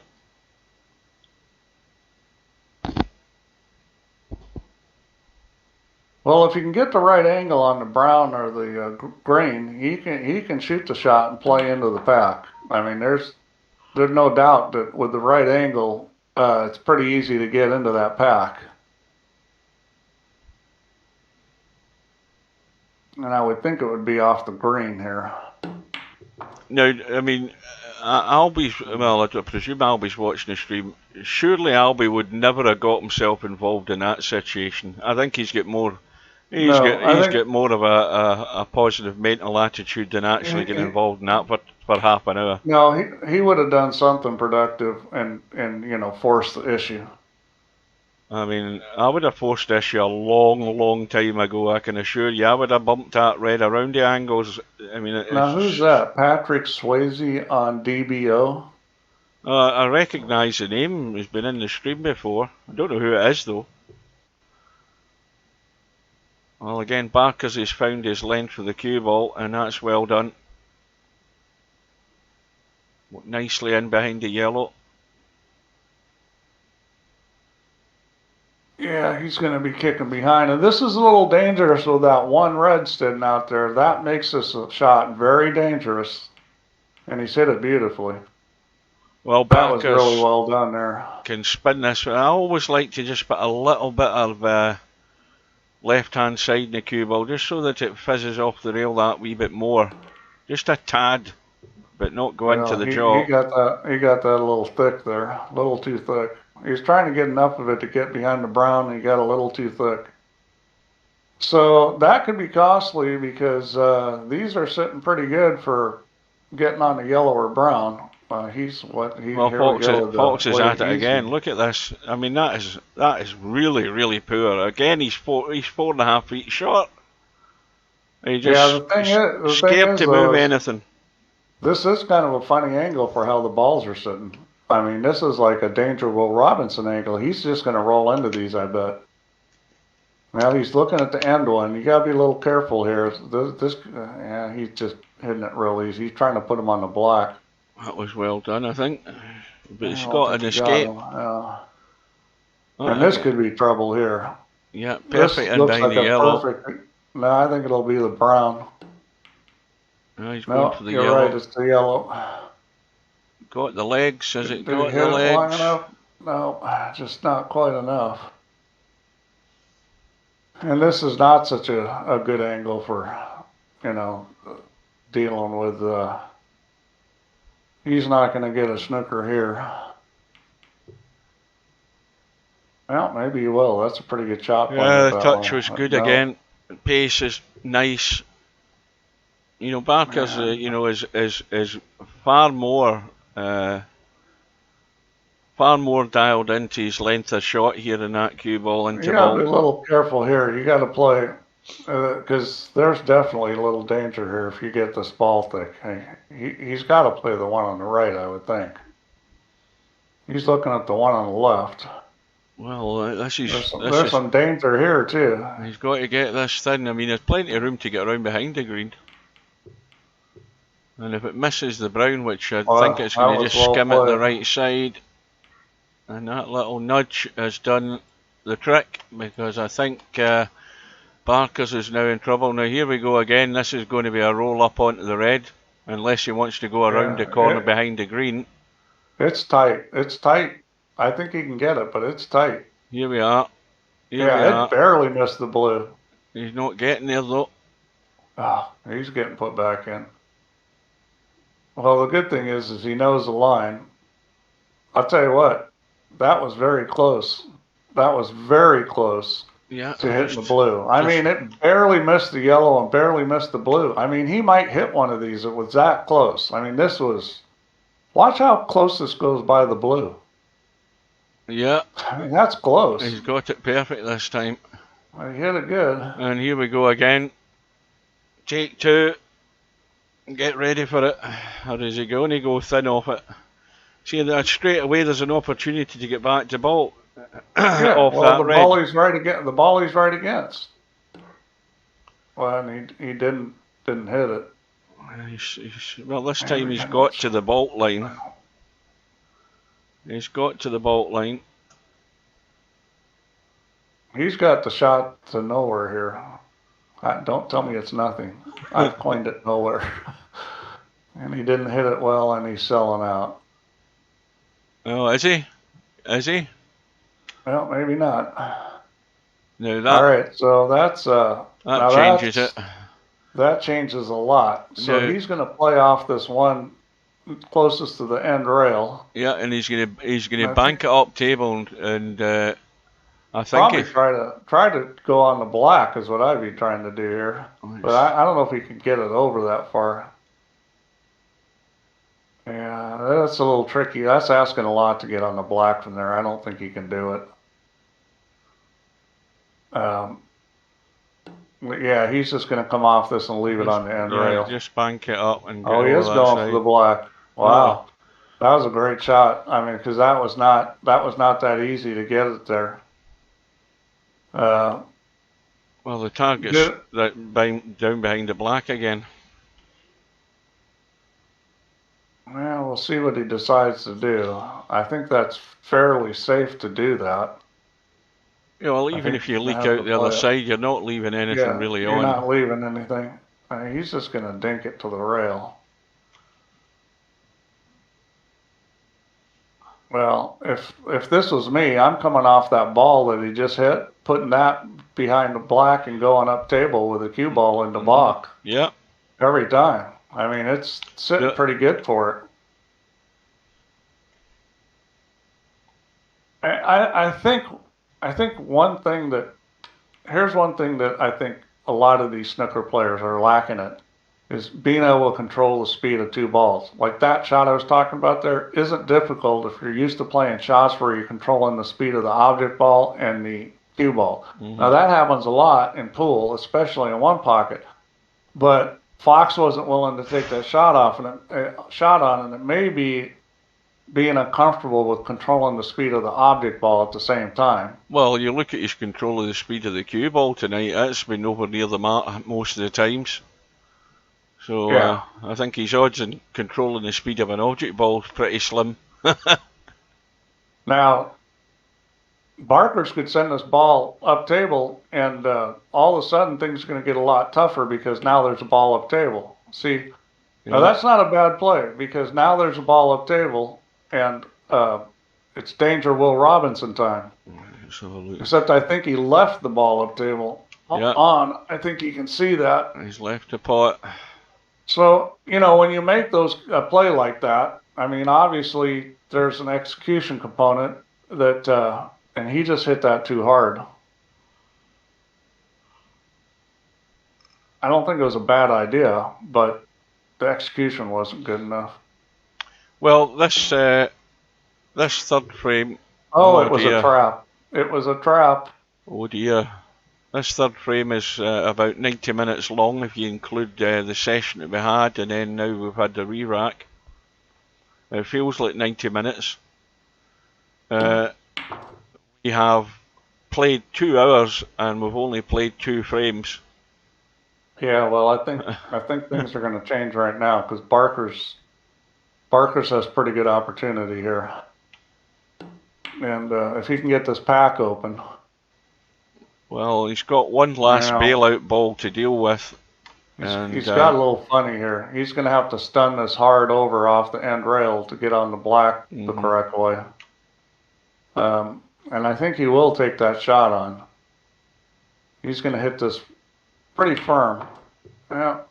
And that's kind of not unexpected that he come out too far because... That's not great. Yeah, but that's the kind of thing that happens when you have that shot. You know, if you underhit it and leave yourself way below it, you're screwed. So you make sure you don't do that, and you end up too high. But he's got the red up table, and it's probably a good idea to get rid of this. Now that the brown or the blue. Yeah, that pink ball is a good target to hit if you can get the cue ball into it. It's a good target to hit to open those reds. And he's sitting pretty good here, so I'm expecting that, you know, even if he misses the pink, if he hits the far red, that's fine too. I mean, this is a good opportunity to take this frame over. Now, what's he looking at? He's looking at something here. I don't know, but well, I mean... The only thing he's looking at is the worry about the 2 reds behind the pink. But I think the 3rd red is actually catching the 1st red. He's looking at it. That 2nd red behind the pink is the one that's in the way. Yeah, he's just had a little nudge. How's it finished? Not good, I'm afraid, but he's got a red into the middle, but even that's very tight. Yeah, that is tight. Enough of it? I think he can just tweak this a tiny tad and he'll get it into the middle pocket. He's got to bump that other red hard enough to come up with a shot on the green. He will have the green. I think he can get enough of this. He's got to hit this with a little bit of speed, or he's not going to get a shot on the color. Yeah, he just needs to get through there, and that was perfect. Well done. Well, and that's what he needed to do. And now he's in good shape here. Yeah, this frame should be over. Now, once that green goes out the way, is that red next to the pink going to be available? Yes, it is. So they're all there. Those 2 reds that are near the cue ball, I don't think anything needs to be done with them because they both go clean. So nothing needs to be bumped, nothing needs to be moved. The only thing that needs to be moved here is the cue ball. That's all he has to worry about. Yeah. Oh no, this frame is over. I mean, he'd have to make a silly miss not to be out here. And you know, this frame winning break really, as it looks to be, has come about from that miss by Mr. Fox and that red into the corner in bulk, which wasn't the most difficult red in the world, but he couldn't put it away. So anywhere into the area like that, and that's perfect. Get the one next to the pink. Is he going to roll this or stun this? Oh, I think he might even just go to the rail and back out for the black. That's tentative what I would do. He's going to roll it. He's a wee bit short though. He's way short. He wanted to be up above that black. He put a little English on it to hold it, and you know, which makes it come up even shorter. So he's probably going to go up table with the pink here. Now he's there's 43 left in the table. There's a colour to come, but he might actually just duck for cover here. I think. He might. He's either shooting this pink or he's ducking for cover. I don't think there's any point in shooting the black with those reds sitting there. I would be rolling in the green here right now and using the brown and blue. That's a good enough cover. But if you can roll this in dead weight, that's it, done and dusted. There's no doubt now. Well, you know, it's a little bit more aggressive play, but you know, you've got to play with a certain amount of confidence. I mean, Albin yesterday, or the last match, would have shot at that ball, and Albin would have made it. I mean, there's a fine line between confidence and stupidity. You know, it's like if you really are confident in your game and you know you're making a shot, then you're going to shoot at it every time. If you start getting afraid of those, it could be a mistake. But if you don't have the game and you're trying to be confident when it's not any reason to be, because you can't shoot straight, and then you're going to miss that ball a lot. So, you've got to know your strengths and weaknesses and understand Barker's pots balls well. I think he should have shot that pink. I think there might be a mid-session interval coming up here in a minute. Oh, somebody's got to go to the bathroom. Yeah, because I need to go get. Might be named Stephen Hughes. I need to go get another bottle of water because I'm sweating buckets here. The more water I put down my throat, the more comes out of my body. It's that bloody warm. Boy, it's still hot. That warm there. It's 10 o'clock and you're still that warm. Oh well, it's cooling down outside, Steve. But I'm just going to look at my little thermometer and I'll tell you what the temperature is in my room. Get the box fan out and put it in the window. A good thing you don't have to work tomorrow. Oh, thank God for that. The temperature in the room now is 30 degrees, so that's like 86 Fahrenheit. Oh, God. And humid. What was humid? Uh-oh, watch out. That was close. It's humid. It's 86 so this frame degrees. Is over. Yeah. Well, I think from what I'm seeing, I don't think either one of these guys can beat Albin playing like this. No. Because you've got to play a little bit more aggressively. Now, there's nothing wrong with playing smart, but smart means taking the shots that give you the best opportunity to win. Yeah. And overdoing the safeties is not smart because that's not going to give you the best chance of winning. Well, it was a nice little cameo 81 clearance here from Barkers. And again, that's the result of that miss by Mr. Fox. So again, that drives the message home. And Barker's now with a 2-1 lead. No mid-session interval yet.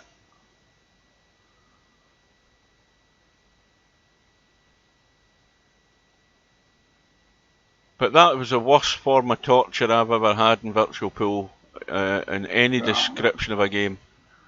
And that was a little frustrating because when they had opportunities to take advantage. Now, maybe not everything I said they should shoot at, but I guarantee you there's a bunch of them they could have. You gave them enough opportunities to only about 50. I'll say this: when I started beating champions, guys that are pros, guys that have won big tournaments, when I started beating those guys, I did it for two reasons. One is because I got good enough that I could run out and I could do it under pressure and I could do it consistently. So, I was a danger. When you become a run out player, now you're a danger. Mm-hmm. But the other thing was I understood what balls to shoot at and what ones not to. And you can't underestimate the importance of understanding when to take chances and when not to. It's like really key in any of these games. Yeah. And I think Albin understands that better than either one of these guys. Well, I don't think Albie's actually all that worried here watching this. No, because Albie knows that if these guys want to play like this kind of style, that he's got a big advantage. Because he's gonna take some shots. He's gonna move balls around. He's gonna force the issue. And Fox just took a shot there I think that was a bad shot. Now that's an aggressive play, but what was he gonna come up with there? I mean, I just didn't like that shot because I didn't see the profitability in it. This is a tricky little cutback, but it's going to hold for the black. Oh, this problem. was a little bump. Yeah. Oh, he didn't do the bump. He just held it. That was a nice little shot. So, yeah, Fox spent all that time dinking balls, and then he shoots at a ball where I didn't see the profit in that. I mean, maybe he didn't hit it quite the way he wanted to, but it was going to be hard to come up with a very good shot on the color. You knew you were going to bump into other reds. Well, he's got a chance now to get square on this black here. There's that one loose red at the back of the pack. I think he's going to go high. He could be trying to get up table for the red next to the pink back into the same pocket here. And it looks as if that's what he's doing.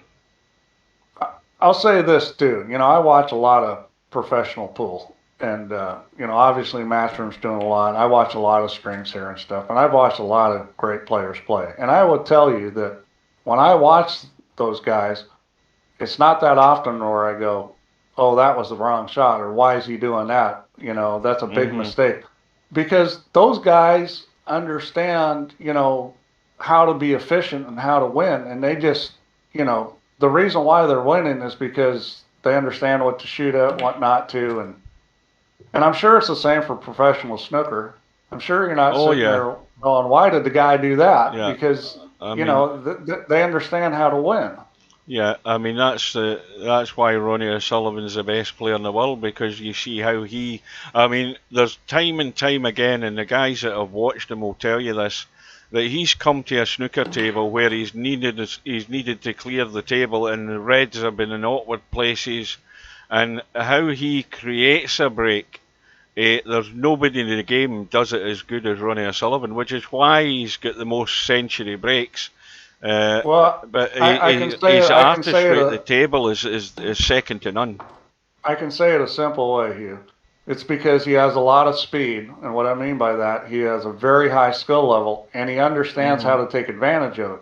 Yeah. Because anybody can, you know, try to do this and that and shoot at this and that, but if you don't have the skill level to do it, then it's going to be a train wreck. Yeah, I mean, Ronnie's got the skill level. He's able to play aggressive because of that.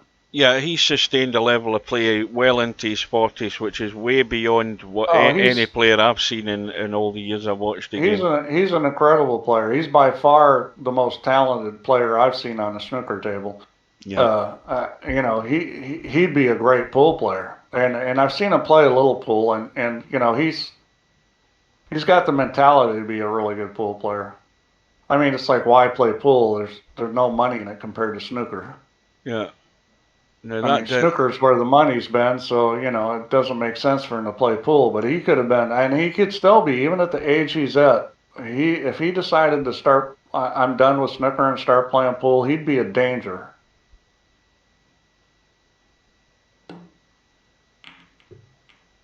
Well, there's not that many guys that I've looked at where I go, oh my God, this guy is, you know, like one of the guys I looked at like that was Alex Pagulayan. When I saw Alex Pagulayan play in person the first couple times, I was like, wow, this is this is impressive. You know, Efren, you know, I mean, some of these guys, you know, you see them, you just go, wow, you know, and Ronnie was like that for me, you know. I mean, I'm not a snooker player and stuff. When I saw him play, I was like, wow.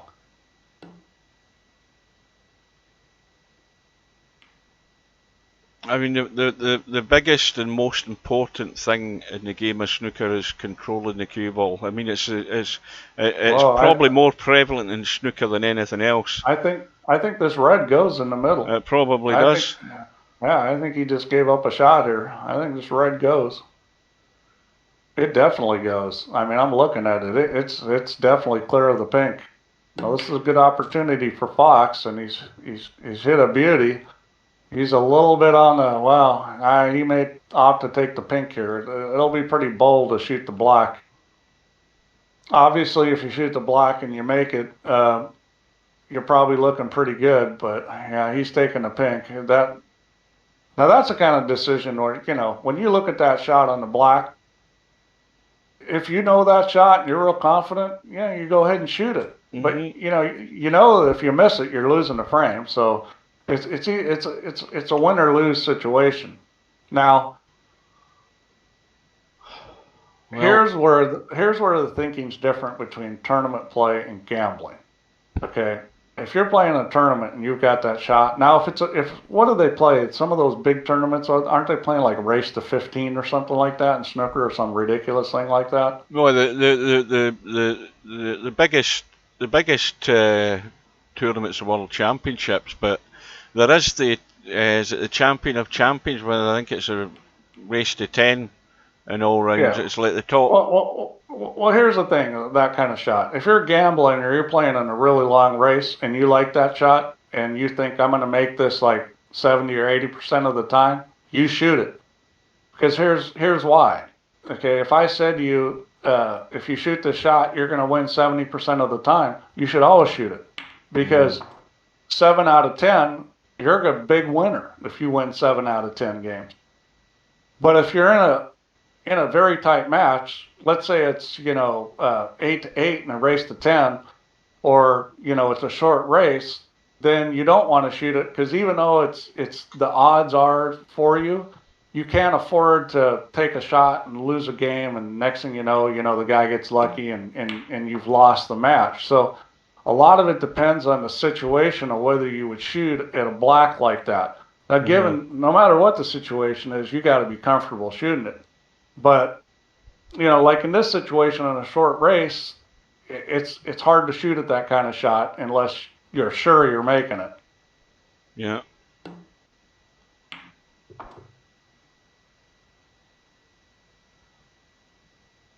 Well, this is too straight, I think, has it? Yeah, he's fine. He can shoot the ball next to the pink, the red next to the pink. He's fine. Right. He's just going to roll this and then play that red, and then we'll see whether he gets in a place he can move balls. Well, the one thing he wants to try and do here is get himself up higher on that pink so that he can run into the reds. If he wants, he can bump reds out right now. Stun this over, bump that red out, and play the pink in the middle. He's got this shot if he wants to do it. This could end up square, though. I don't like the angle it's sitting at. It could end up square. No, he's fine here, and he did play that, except he went forward, and that's actually better than the shot I said, because it was more guaranteed he's coming up with a shot. Now, you see, this is the shot I was talking about, where he was going to finish. He's gone a wee bit too far in the pink to pot it and run into him. So he's having to have another go at this now. But that's fine, because he's going to get on the black here, and that's a better shot to break from anyways. And the fact that there's that one loose ball at the back of those bunch, these should open up. If I was ever going to get serious about snooker, I would take this shot, and shoot it over and over again all day. So I would shoot this shot so many times. Because this is the shot. If you're going to play snooker, this is the shot you've got to be good at. Well, they're actually just going to open up nicely. He's got that's the most important shot in snooker, if you ask me.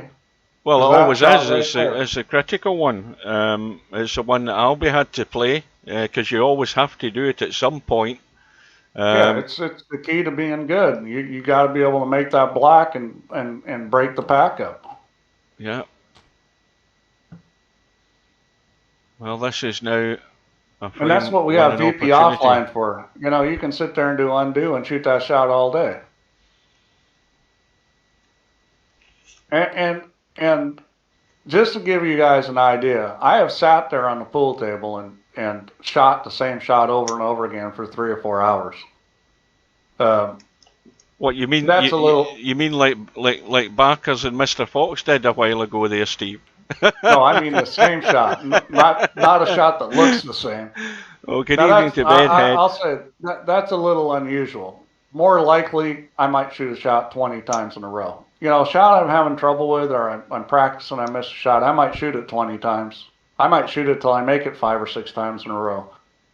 Because that's how you need to practice. And VP offline is just super for that. I mean, it's a great tool to get better. Like if I missed a shot in a match and I might go back, if I was playing VP online, I might go back to offline and just set that shot up and shoot it over and over again. Shot I had trouble with in a match. Yeah, shots that you've had trouble with. If the more you keep playing them, the more it just falls into place. You see the line of the shot, and you don't give it a second thought. Where initially you're always having that little doubt in your mind with the confidence to play the shot. The more you've played it in practice, the more familiar you are with it, and you don't let it worry you. It never creeps into your head at all. Well, it's maybe a little more important in real life, because what you're doing with a cue and having a feel for it. There's a lot more feel in real life than there is in VP4. But in VP4, you still have the tip position, and you have the visual, and it's a little different, but it's still something that you got to practice. Well, that takes him to 55. there is still 43 in the table. But yeah, well, there's not going to be any high break records unless you get a 147. Yeah, and Albie's got to shut that down. He's, I think, what is he? What's he in front? 49 in front, is he? And to think, I picked Barkers in that match against Albie. Why was I wrong? Oh no, he's in 80. Ah, right, the frame's well and truly. When I thought that was saying 50. No, you were looking at the break. This is done. Yeah, it's all over as far as.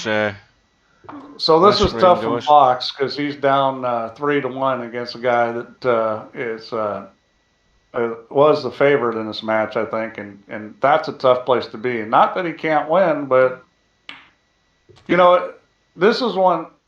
I'll tell you, this is one place where now Barker's his conservative style. If he just played the same way, that makes him hard to beat because he's not going to give stuff away. No. You know, now if Barkers was behind, you know, he should adjust his game and play less conservative. If he's ahead like he is, he should play more conservative, although in his case, I think he's already playing a little too conservative. So if he should probably just stay the way he's been. And he would be very difficult to beat. We overcut it. Yeah, that's going to be the end of that. So 3 frames to 1. So Barkers is on the brink of getting his rematch with Albinario. What? I never even looked. Let me have a look at the. And Fox is trying to make sure this match goes. Yeah, we're going late into the night.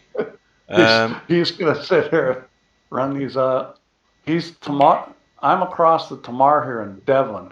So Devon's where? It's actually. Is that in Ireland? It's a Tamar Bridge, not the Tamar. Oh, the Tamar. He's down.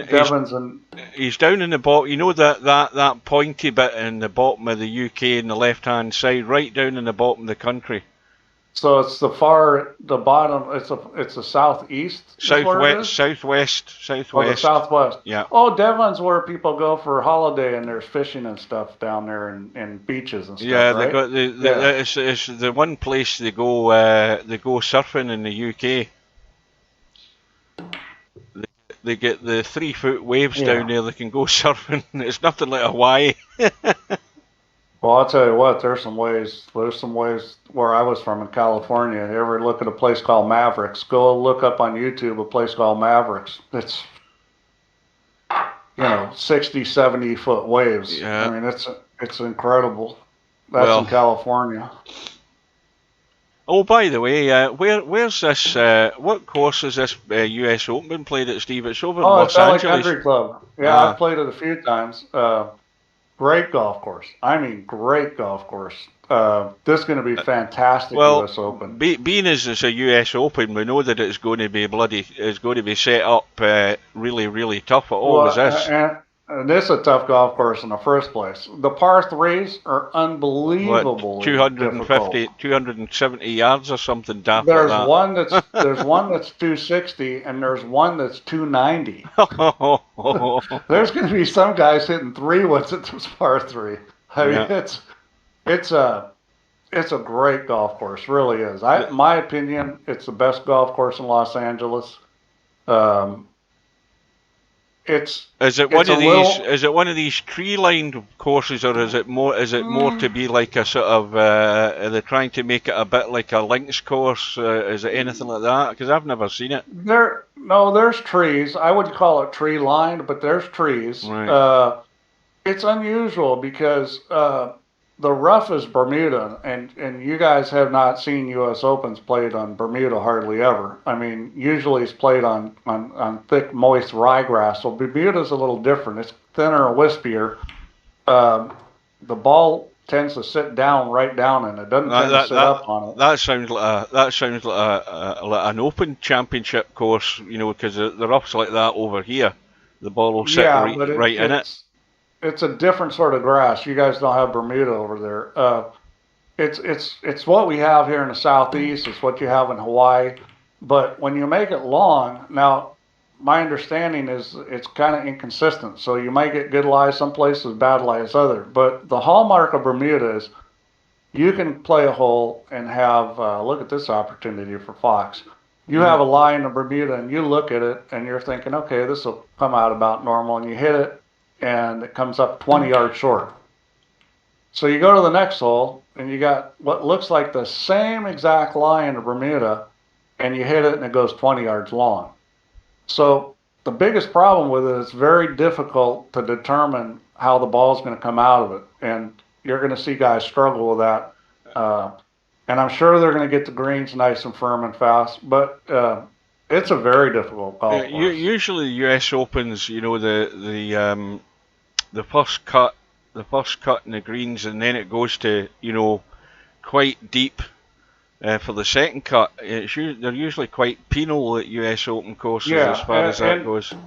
It's going to be a little different. Like I say, the rough will be less consistent. You know, it'll have thinner and thicker spots. But even when you're in Bermuda, where, you know, maybe the ball's not sitting way down. Maybe it's a thin Bermuda, so the ball's just maybe the grass is up to the top of it, so not really nasty.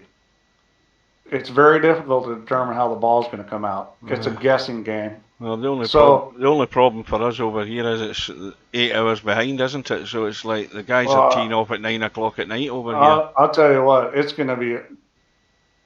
Wait till there's going to be raves about this golf course. I mean, you know, they haven't said that much about it. Wow, look at that shot he just missed, straight in red. It's never been played there, has it? Because I don't recall it ever been played in Los Angeles. They've never played a pro tournament there. No. The membership has never wanted, you know, pro tournaments there. The memberships.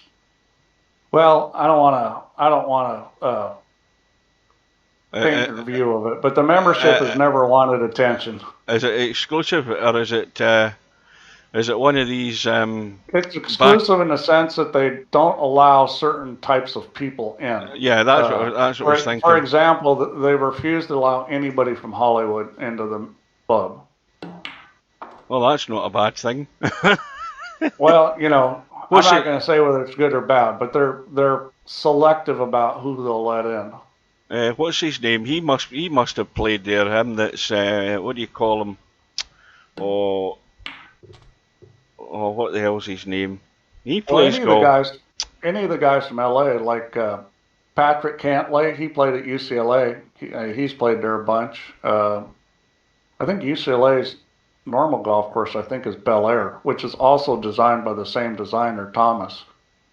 Yeah, this is going to be a great U.S. Open to watch, because you're going to see golf that is going to look a little different, and you're going to see guys struggle, and you're going to see some really hard par threes. And usually the U.S. Open courses, they want you to be able to move the ball left and right. So, I mean, is there dog legs and that sort of thing? Usually there's dog legs both ways. There are some dog legs, not a lot of real severe ones, but it's the kind of golf course where you do have to play to certain parts of the fairway. It's not super narrow. In other words, the fairways, I don't think they're cutting the fairway super narrow, but don't be deceived into thinking that that's going to mean that the course will play easy, because it's not going to. Look at this shot. Yeah, the USGA, they usually set up these US Opens where they want the player to be finishing around par at the end of the tournament. Yeah, their target scores around level par. Mm-hmm. And I think it will be in this. I'll be very surprised if you're seeing guys. Now I'm not saying there won't be some good rounds out there. You might see somebody go out and shoot 65 or 66. And that's the other thing. At least early, but not twice in a row. Is it not always a par 71 the US Open, or par 70? Sorry. It's usually around about a par 70 or 71 at best. It's very common for them to take courses and turn par 5s or into par 4s. Yeah. So a lot of times they don't play the same. Let me look and see what they're doing here.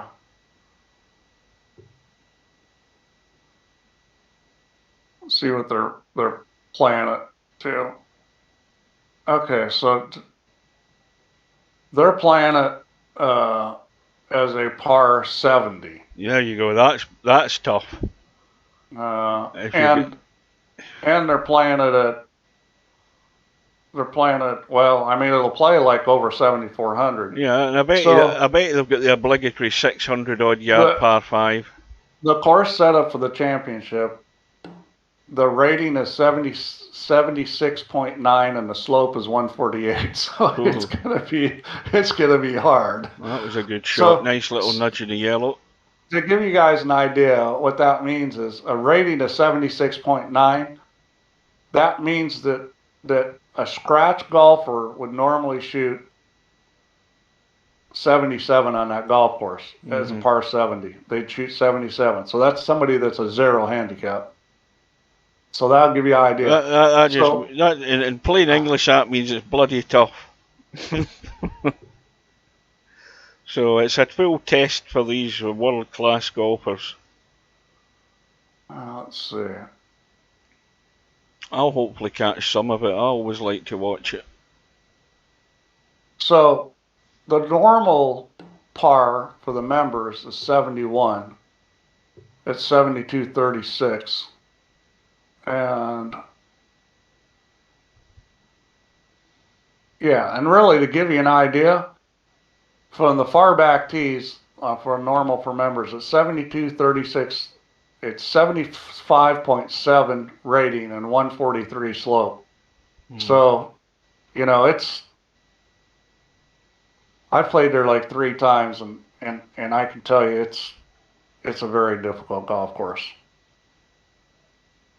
It's my favorite golf course in LA is Riviera. My second favorite is probably the one I was a member at. But LA Country Club is probably the best golf course in Los Angeles. The North course. They have 2 courses, the North and South.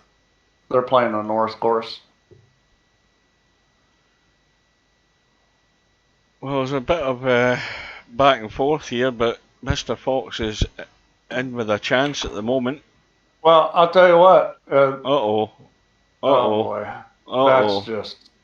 That's a terrible mistake. Yeah, well, he had all the room to go onto that red there, and that's. Well, yeah, you know, I mean. Now, what about playing the plant here? Can he see it? I don't think he can see it either. You can't see it. Yeah, he can see it. No, he can see the plant. But the problem with playing the plant is that red by the rail is hard to miss. You know, you'd have to whack it, and that can be dangerous. I think that's a smart play what he did. Yeah.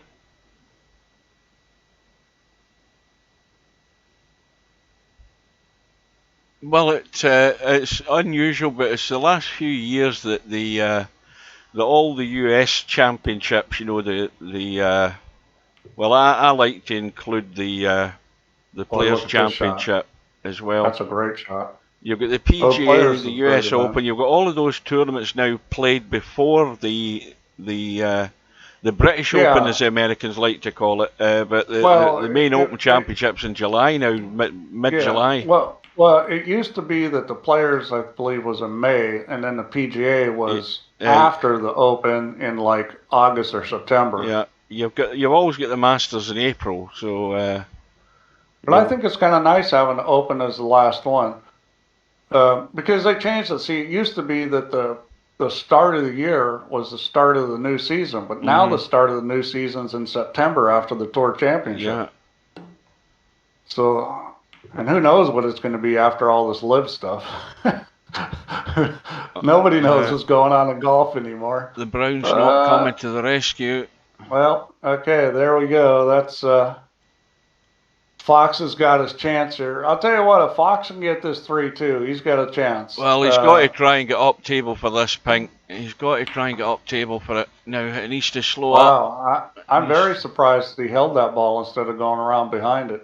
Well, okay, here it is. I mean, I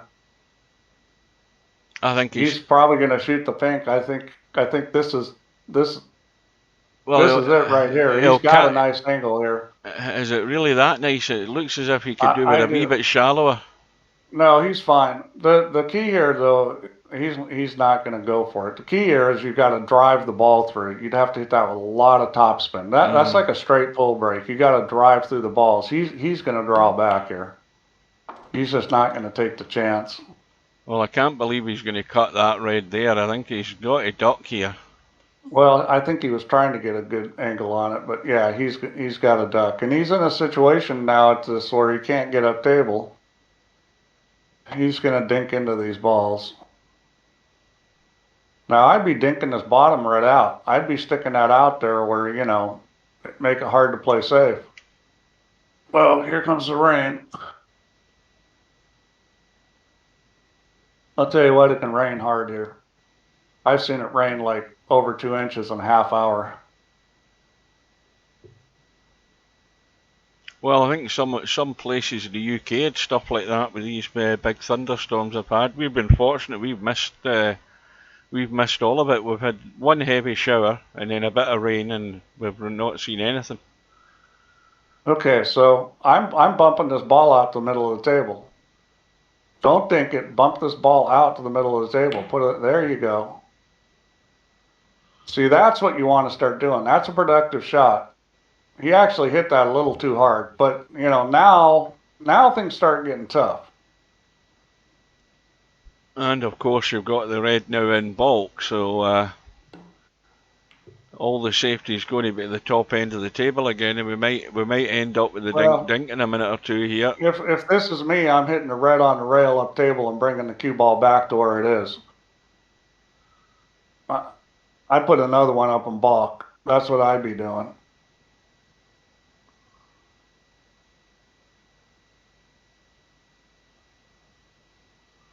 But you want to put the cue ball back on the rail so it's difficult for him to do anything. What the hell is he doing? I have not a clue what he tried there, but the red's going in. There you go. That's what he tried. He's trying to ship one. Is that the play? So that changes the setup, because now he's playing for the red in bulk, and we're back to square one. If you're Fox, that's got to put a sourpuss on your face, because that was. Well, I'm just relieved. I'm glad it went in, to be honest with you, because I couldn't handle another session like, you know, this tip tap. I'm not quite sure what he was trying to do there, because if he was trying to get the cue ball to come back, that wasn't the ticket. Well done there. Got it right in the gap. I mean, it's natural, but still well done. Now, let's see what he's going to play for here. The pink doesn't really go, so he's got to decide what he's going to do here. I mean, he may just make this red and roll up on the yellow. Yeah, but doing that, he has to get really tight on the yellow. He can't leave any angle to the long rails. You know, he's got to get them really nailed. If you're going to do that, you got to lock it. Otherwise, it's not worth it. Yeah, because if he doesn't, it's just an easy roll into the back of the pack. That's. Yeah, it may be the brown here then, because he's. I mean, he could shoot this brown and come down table, but no, it's going to be the yellow, and that's. That's no good, because he can good enough. He can get to the rail. Yeah, you got to think about where you're putting the cue ball to, if you're going to play that shot. He didn't have the easiest shot to get it tight. That's going behind. That's not the line. He's going to get put back in again. Good evening to Cobra. Well, I bet Cobra's. There comes the thunder. Cobra's glad he wasn't here an hour ago. With the worst frame of snooker in VP4 history earlier on. Oh, it's dumping here now. It's dumping. Well, and he's pop one out. So you just need to hope you stay connected, Steve. Yeah. Well, you know, there's a chance it could. I mean, I do have a UPS on all my computers, but my cable modem doesn't have one on it. See, that's what time is it here? That's 20 minutes to 11, so that's like the time of day you'd expect a big thunderstorm to have brewed up. Around about late afternoon, early evening. Okay, he's got this on a pretty good line. Hit the brown. So he's left Fox a pretty easy out here. Well, there's nothing in this frame at the moment, so it's very finely balanced. I'll tell you what, this is a really good opportunity to get him on the brown or yellow here, and he finally hit one hard enough. Well, I mean, that's a better pace. well, that's what I'm saying. That's his best safety of the night. It was a good opportunity. He didn't get it, but that was sitting real good to get on one of those balls. It's only taken him 5 frames to get to the length of the table. Yeah, he's had a lot of trouble coming up short tonight. Not sure why. Maybe he needs to clean the lint out of his mouse. There's 2 places you don't want lint. One is your belly button, and the other is your mouse. That was that did not work out the way he wanted it to. And a bit of pressure on Fox here to take this red on. This is corn and in a tight frame. I think he's going to take this red on. I don't think he's passing on this. He needs to stun this though, and actually draw it back a little. He needs to get into it big time to get away from the black and leave it on. Well, he could roll it and bump the black. He could do that. I think that's indeterminate. He's playing the right shot, and he hit it pretty good. So now he can come straight across. The problem is he's got to go back and forth because that red is only going to go into one pocket. Yeah, I think that's near the black spot. You could be aggressive and roll into the pack here. I mean, if it's natural to roll in the pack. If you don't do anything with the cue ball, it's going into the pack. I think he's got to do that. He's got to play for the bump here and open these up and go for it. You just don't want to baby this. Yeah, that's a reasonable speed. Just not. Yeah, he didn't get into the way he wanted it. This is tough. Yeah, and I know exactly what I'm doing. I'm running for cover here. I ain't taking that on. I'm running for cover. Well, even getting cover here is a little tricky. I think he's almost got to go into the red. That red outside the pink, Steve. You run that and come in between the brown and yellow. That's the line.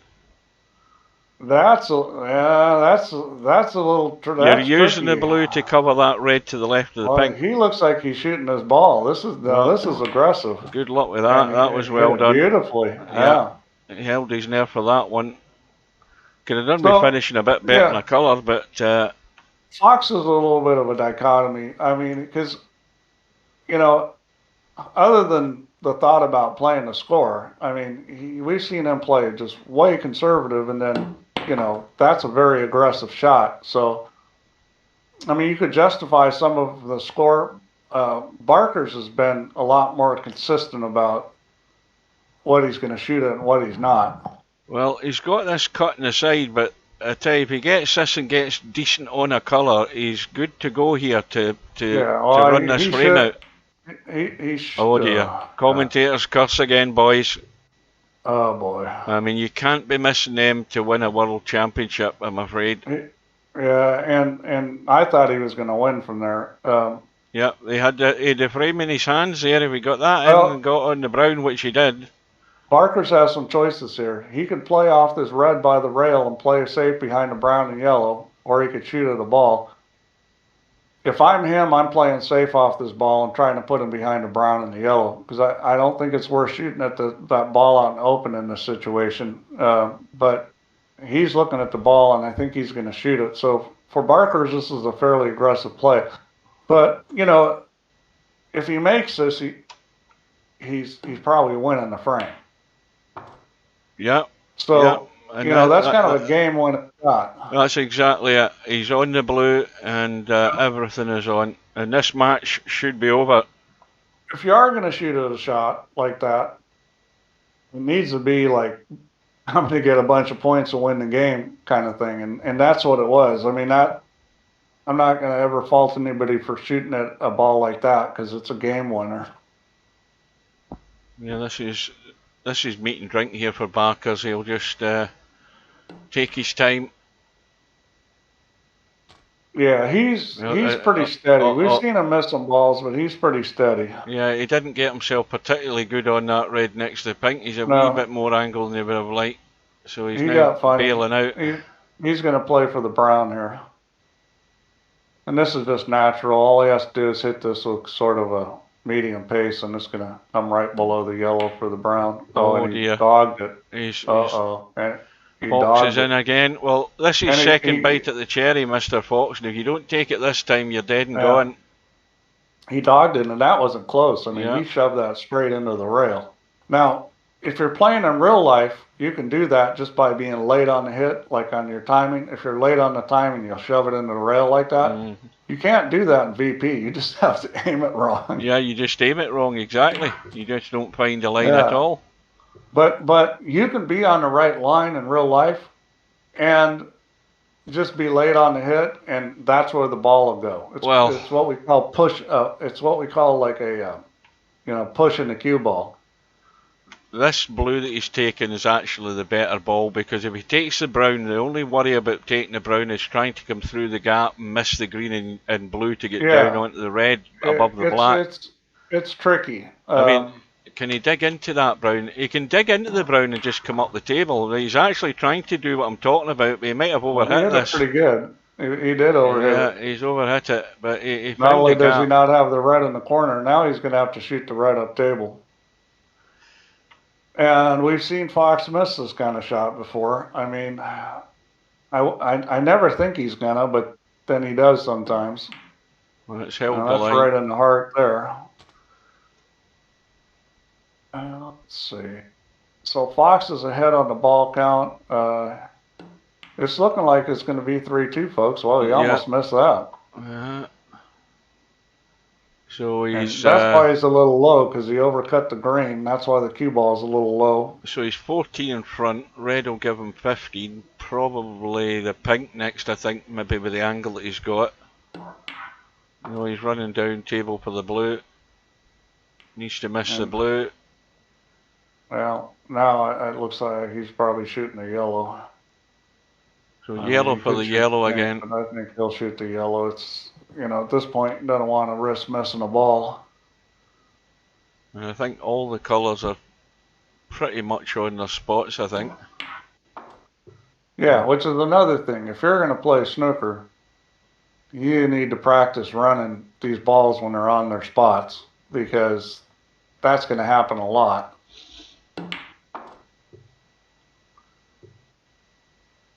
And that takes him to 29 in front, I think.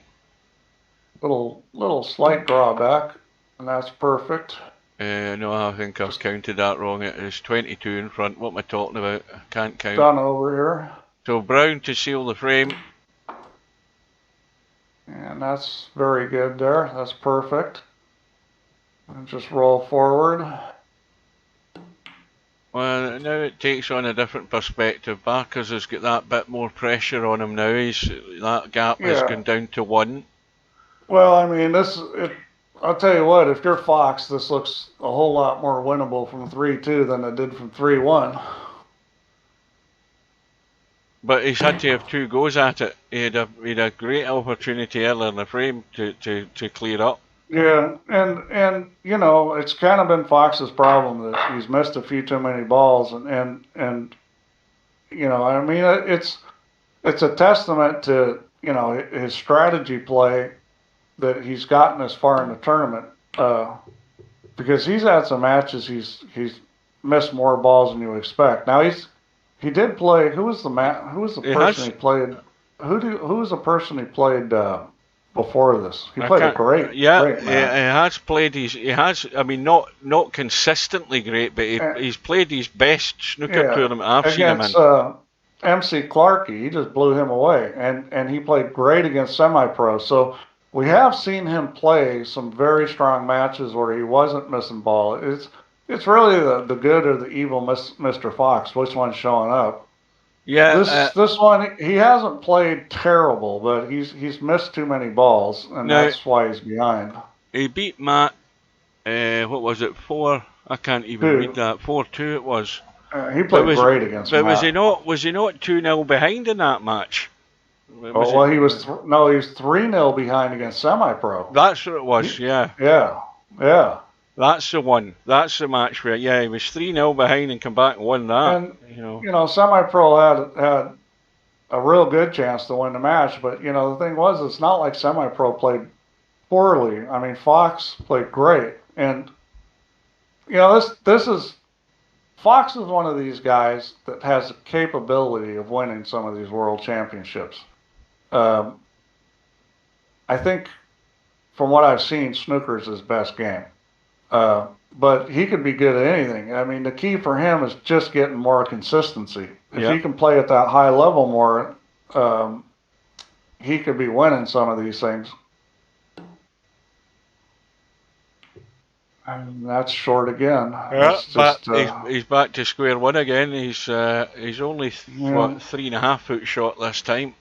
He may have hit a little thick, but it was still, you know, not hit hard enough, even if he's a little thinner. Now, what is there in this pack? I don't see. Well, let's see. What's that plant look like? Nope, that's close, but no cigar. Well, there is a shot to nothing. Oh, this is risky here. This is risky here. He needs cover, and he didn't get it. Okay, well, here we go. Here's an opportunity for Fox. Now, what we've seen of Fox, typically he's going to play this with inside English and try to hold the cue ball. Better right to change the line of the cue ball. He doesn't want to run into the pack. That's well done. Now, what's the red to get on? Well, possibly the red at the back of the black. Yeah, I don't. Or the two reds. The one to the side of the black is actually the one he wants to get on, because that opens up the black spot. He's got the line to get there. He's going for the blue though. Well, what's he doing? Why is he stopping the cue ball there? He's going for the reds up on top. He was actually going for the red in the middle of those there, and he never got there again. I don't, you know, in that situation, you roll down to the reds below the black. Yeah. That's, you know, because you're guaranteed to get on one of those good. Yeah. Instead, he's put himself in a bad situation, and that's the end of his run. He was trying to run into a narrow gap there when he had a much better option of getting on something by going up right up top. And he's hit this wonderfully. But that is a good, way to resolve the situation. But you know, the little things like that. See, that wasn't an execution mistake. That was a strategy mistake. He should have played for the balls below the black, because he was guaranteed to get a shot on one of them that was going to be good. And instead, he played for something that was very speed sensitive, and he didn't get there. Well, Barker certainly has speed sensitivity. Went down the pan there with that shot, because that's nowhere near it. Has he left a red on though? No, he hasn't. So he's going to be back in. But you know, Barkers is not going to give something up here. He may foul and miss a couple times, but you know, that gave him a good idea of the line.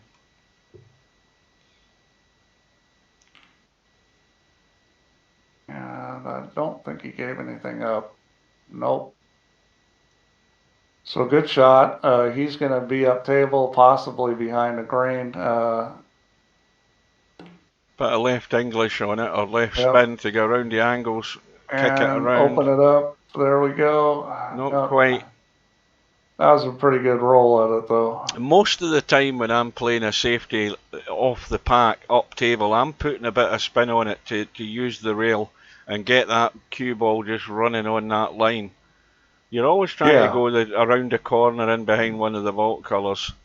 Well, that's the critical thing, is getting the line right. And if you watch good players, they're going to get the cue ball on line. They may not always get the speed right, but they'll get the cue ball on line. Well, now, he didn't do that there because he just didn't want to take the chance of popping a ball out. But again, he's getting very good speed. Yeah. And this is where Mr. Fox has been caught out each time, trying to get this length of the table. Fox can play off the ball on the right, but that's a lot riskier. But you know, it's a better line.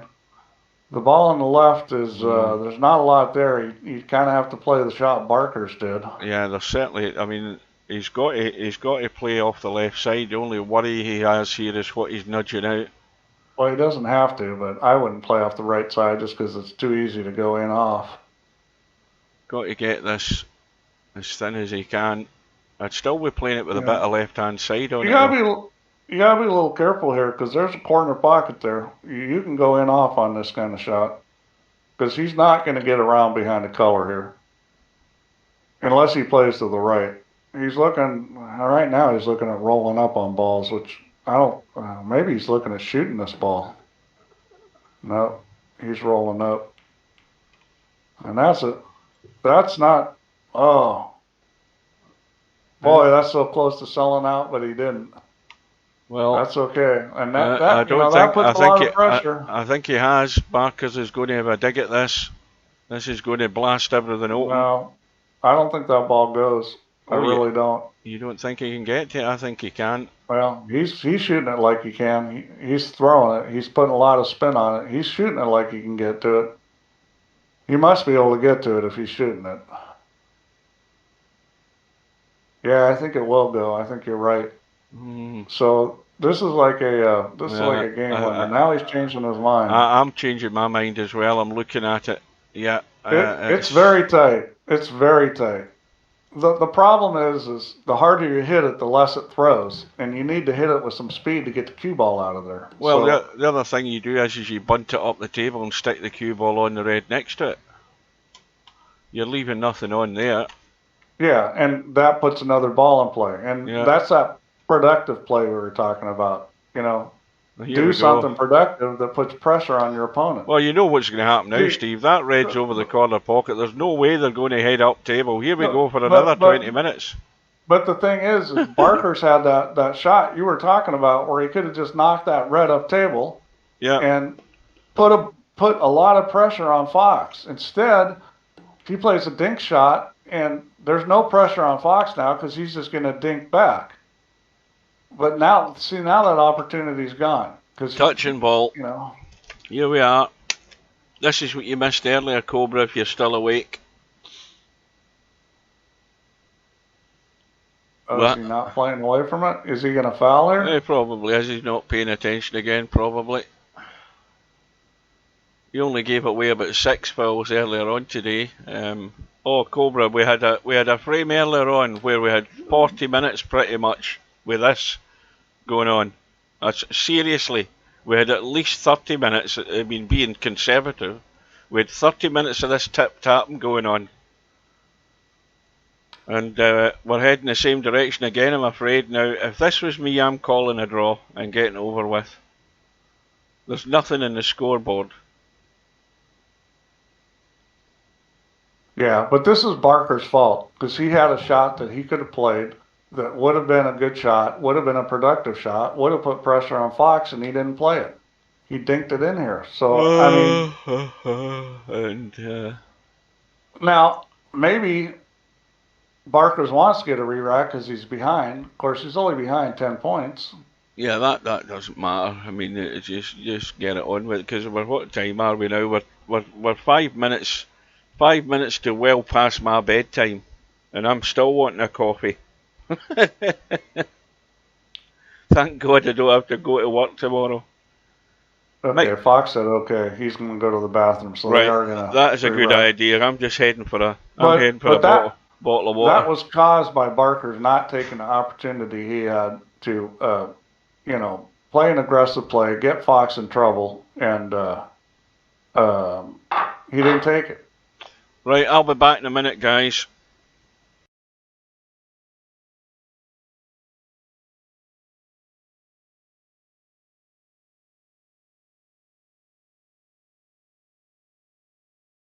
Yeah, what you missed it earlier, Cobra, was these guys doing that for 40 minutes where they probably had 5 or 6 opportunities each to play a productive shot and knock a ball out and put the other guy in trouble, and they didn't take it. They just kept dinking balls. It was not good.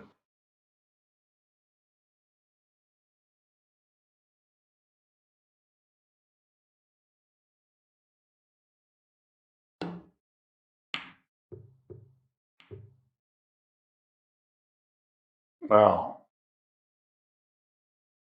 Good speed there. Don't think he's shooting at this. Don't see a lot of productivity in shooting at this ball. He's looking at it, though. And I think it's going to be hard to miss the black if you shoot at this.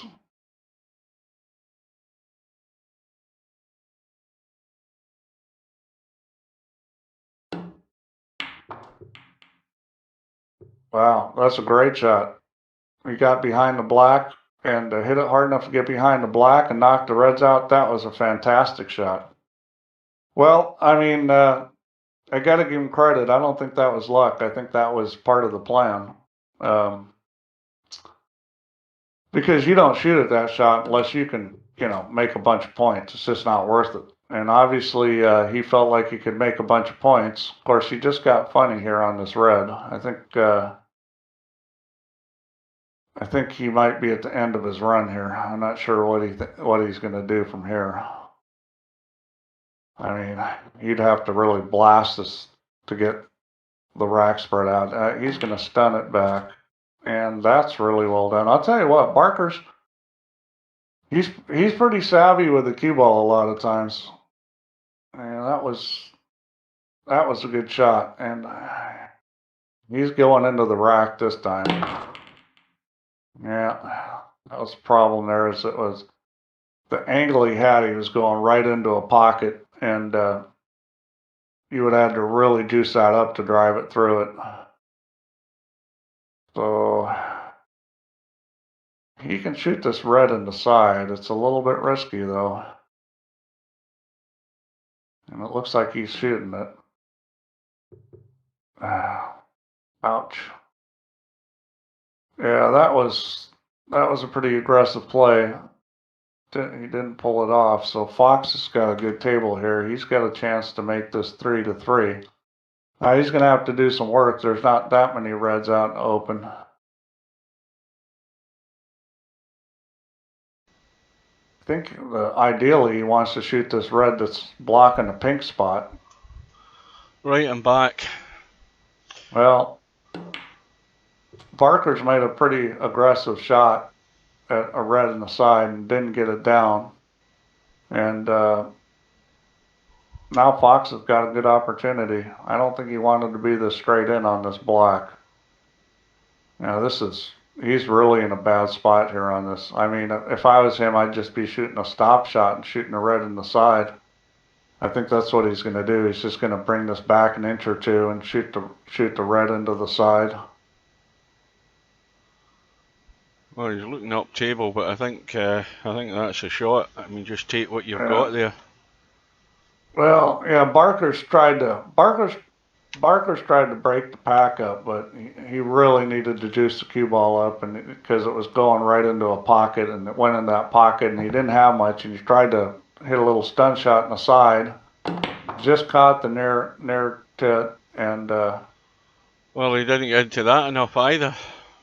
Well, I thought he'd just stop it. Maybe he was trying to draw back off of the. Now the question is, are you going to shoot this in the corner or the side? See, this is a little bit tricky with where the pink and blue sitting. They're awkward. Yeah. Well, if you shoot it at the side, you're going to go forward and let the cue ball run. Needs to miss a hit, which it has done. And now, if I'm him, I'm taking the brown and dropping onto that red and get rid of the red in bulk. Oh, I agree. That's definitely the play here. You know, because you'll get plenty of time. You see, he's looking at the pink to get on the red. And you have to get rid of that red in bulk. And he almost missed the pink, and now he's gone too far. Yeah, well, and he doesn't have a play off the red and bulk. That was not good there. You know, the red that's there in bulk, if you're working at this table, you have to get rid of that red in bulk, and you're back to a normal game of snooker. And then it makes that decision and then can't get on the red.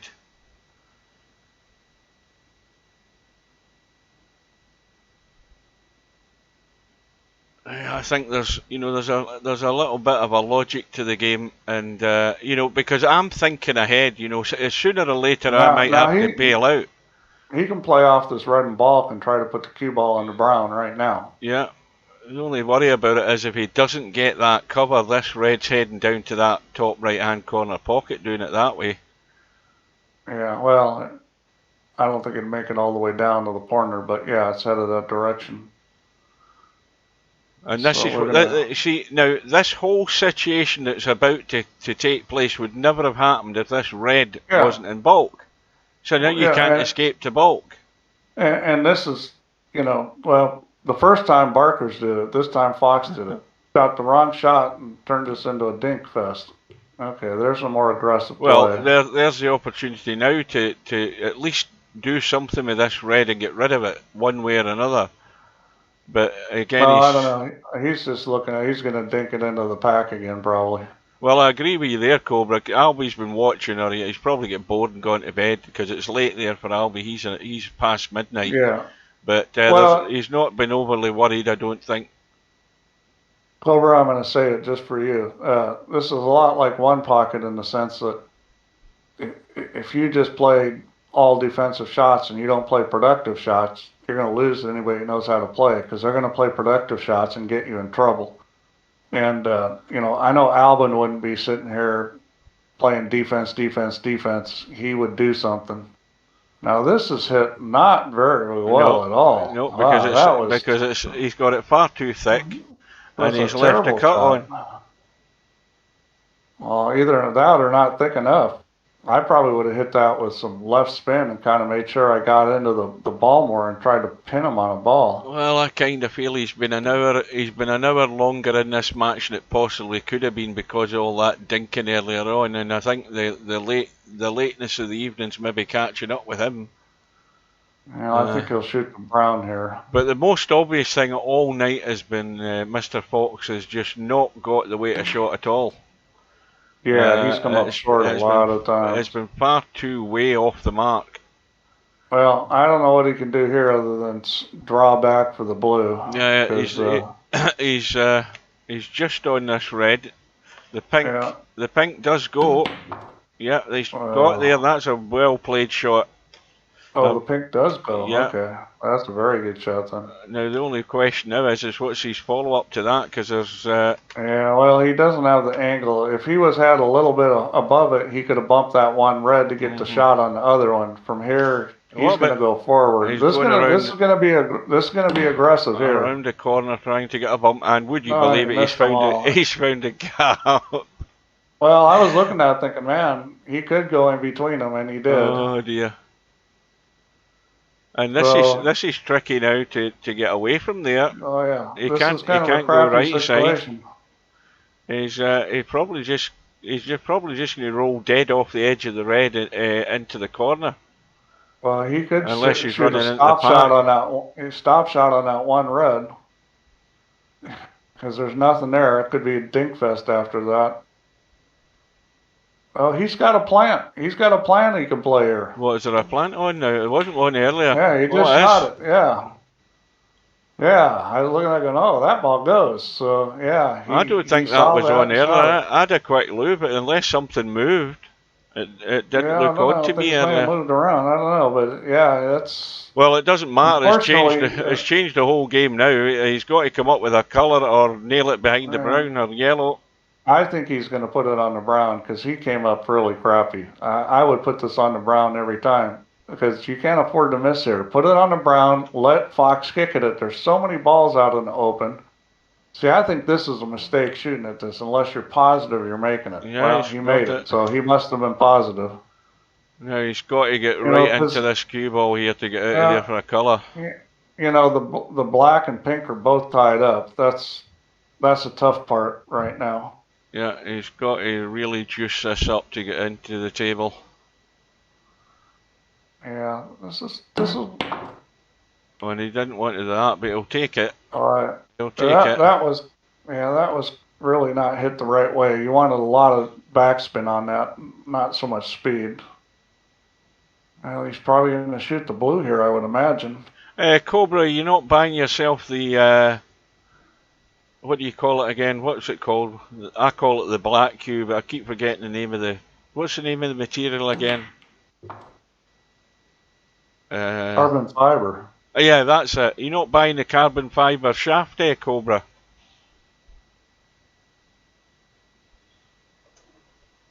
Oh, you already got it. See, there's another customer. They're all coming out of the woodwork. I'm sure I was first to buy it as soon as I saw it. As I said, I'm only waiting on the snooker one coming out now. And that'll be me happy. Right, so Barkers is on 22. He's on the green. He's got a couple of reds to play for.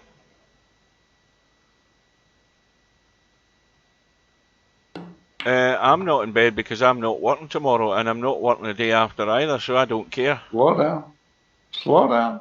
I think he's overcooked this, hasn't he? And I think he's Yes. done for anything else. No, I think he can make that red. I Oh don't yeah, think he can that get it. making it's a problem. Yes, he can But get it. he's not going to get on the blue the way he wanted to. Now let's have a look at what the shot is from here. You got to come back across the table, I think. No, he can. Oh no, that one red does go. The red below the pink goes. Yeah, he can play off the brown and come up the table. Yeah, that's what he's going to do. He's going to stun across. You could go across the table, but the problem is the speed's tricky, and you got the blue to run into. I think he'll just stun this over. Now, he's looking around and looking around, but to me that's a shot. I think that's what he's doing. He's just going to come into this. Oh, did he hit it hard enough? He's hit that. He didn't hit it hard enough. He's just he did not hit it. He's just a tad short, I think. Or can he get enough of it? I think he can get enough of it. Just. Oh boy, I don't think so. It's very tight. I'm not sure. I think if he tweaks it a bit, he's tweaking it a little bit. Yeah, he's putting a little English on it to throw it. I think it will go. I like to see that. I like to see guys actually, understand how to throw the ball. Problem with these snooker balls is they're so clean, they don't throw a lot. He won't hit this real hard. I mean, he can't. Not if he wants to throw it enough. No, I'm sure he can just get enough of it and no more. Yeah, he's going to be playing for a shot on the black, but it's tricky to get it. Well, it was tight. Maybe it was just. Well, just he marginal. hit it too hard. No, he hit it too hard. He didn't give it enough easier, it goes in. To let it work a little. He got away with it. I mean, Fox has got the one red he can shoot up table. Yeah, that's it. The more important thing is that Barkers has got a nice 31-point lead here, and that visit of 30 has put him in a good position. And again, here we go again. That is awful. It's been like this all day. I don't know what's going on with him. That is way short now. He's got the shot to nowhere. Yeah, I got you talking the right way now. Yeah, I'm just saying that so you understand what I'm talking about. You know the language barrier. I've polluted your mind is what's happened. You've been polluted by an American. But this is very natural.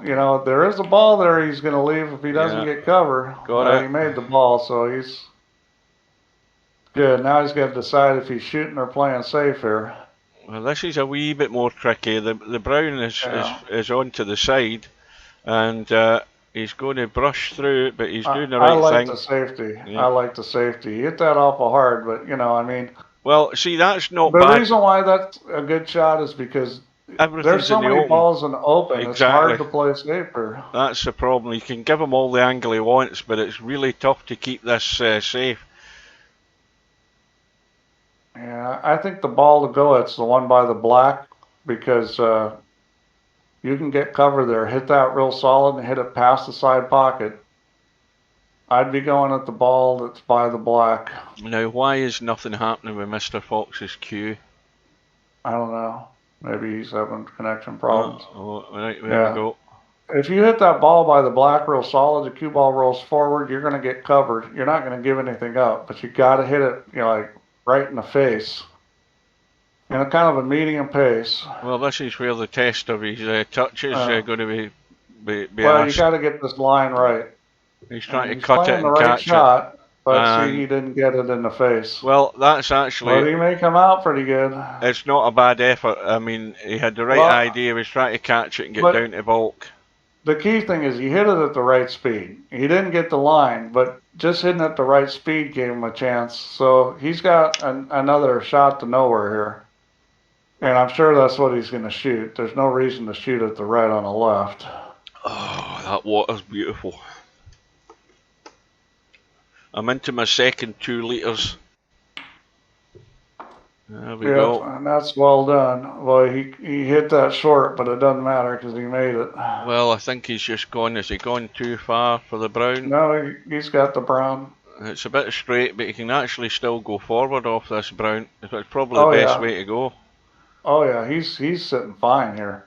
And he'll be on that red to the left of the pink, or the one on the right, whatever he wants. I mean, he could shoot the blue if he wants, but I'd shoot the brown. It's just simple.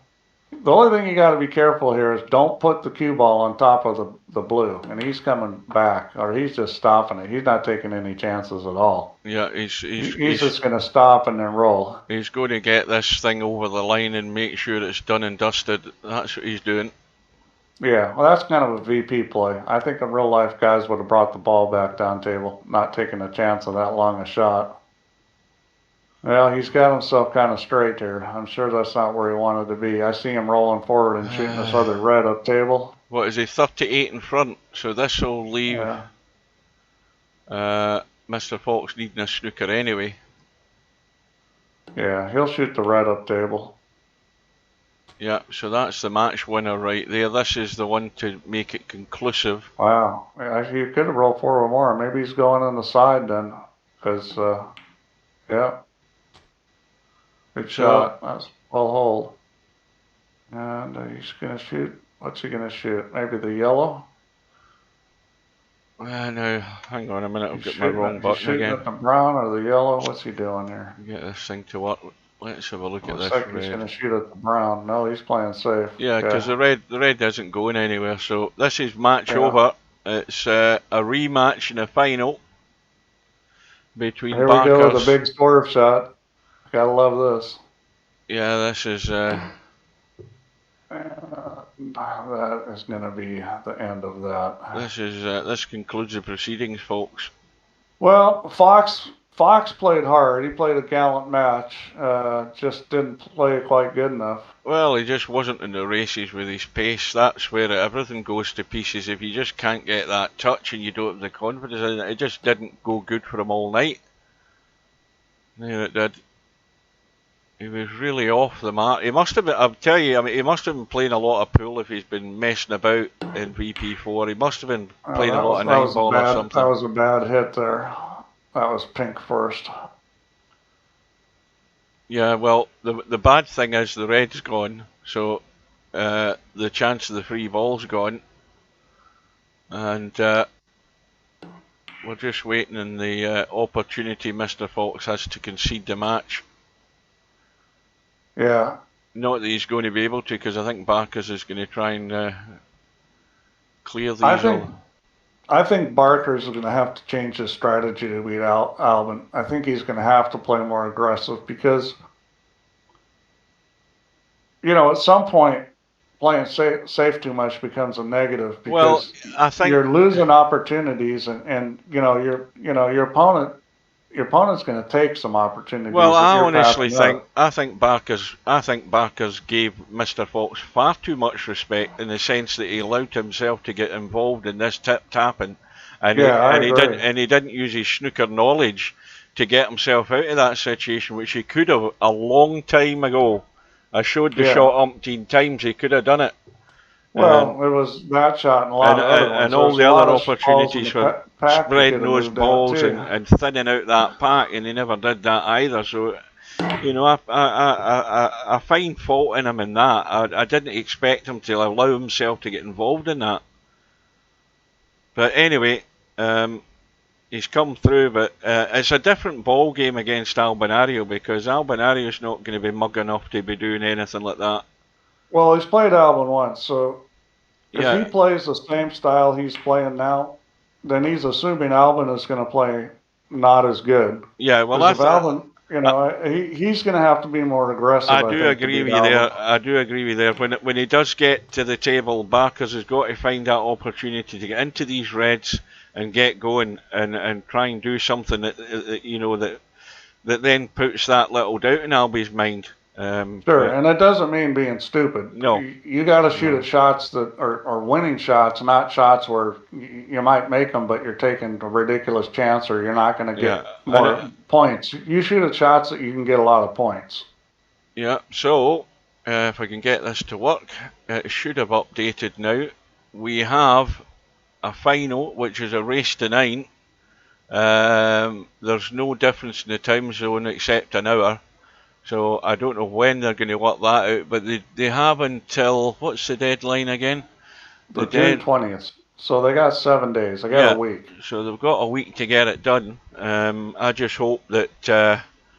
It'll probably be this weekend, is my guess. Well, if it's this weekend, that's a problem. Hopefully Slim's around, because it's going to take too long if it starts early evening for me to cover it. If they started at 6 your time.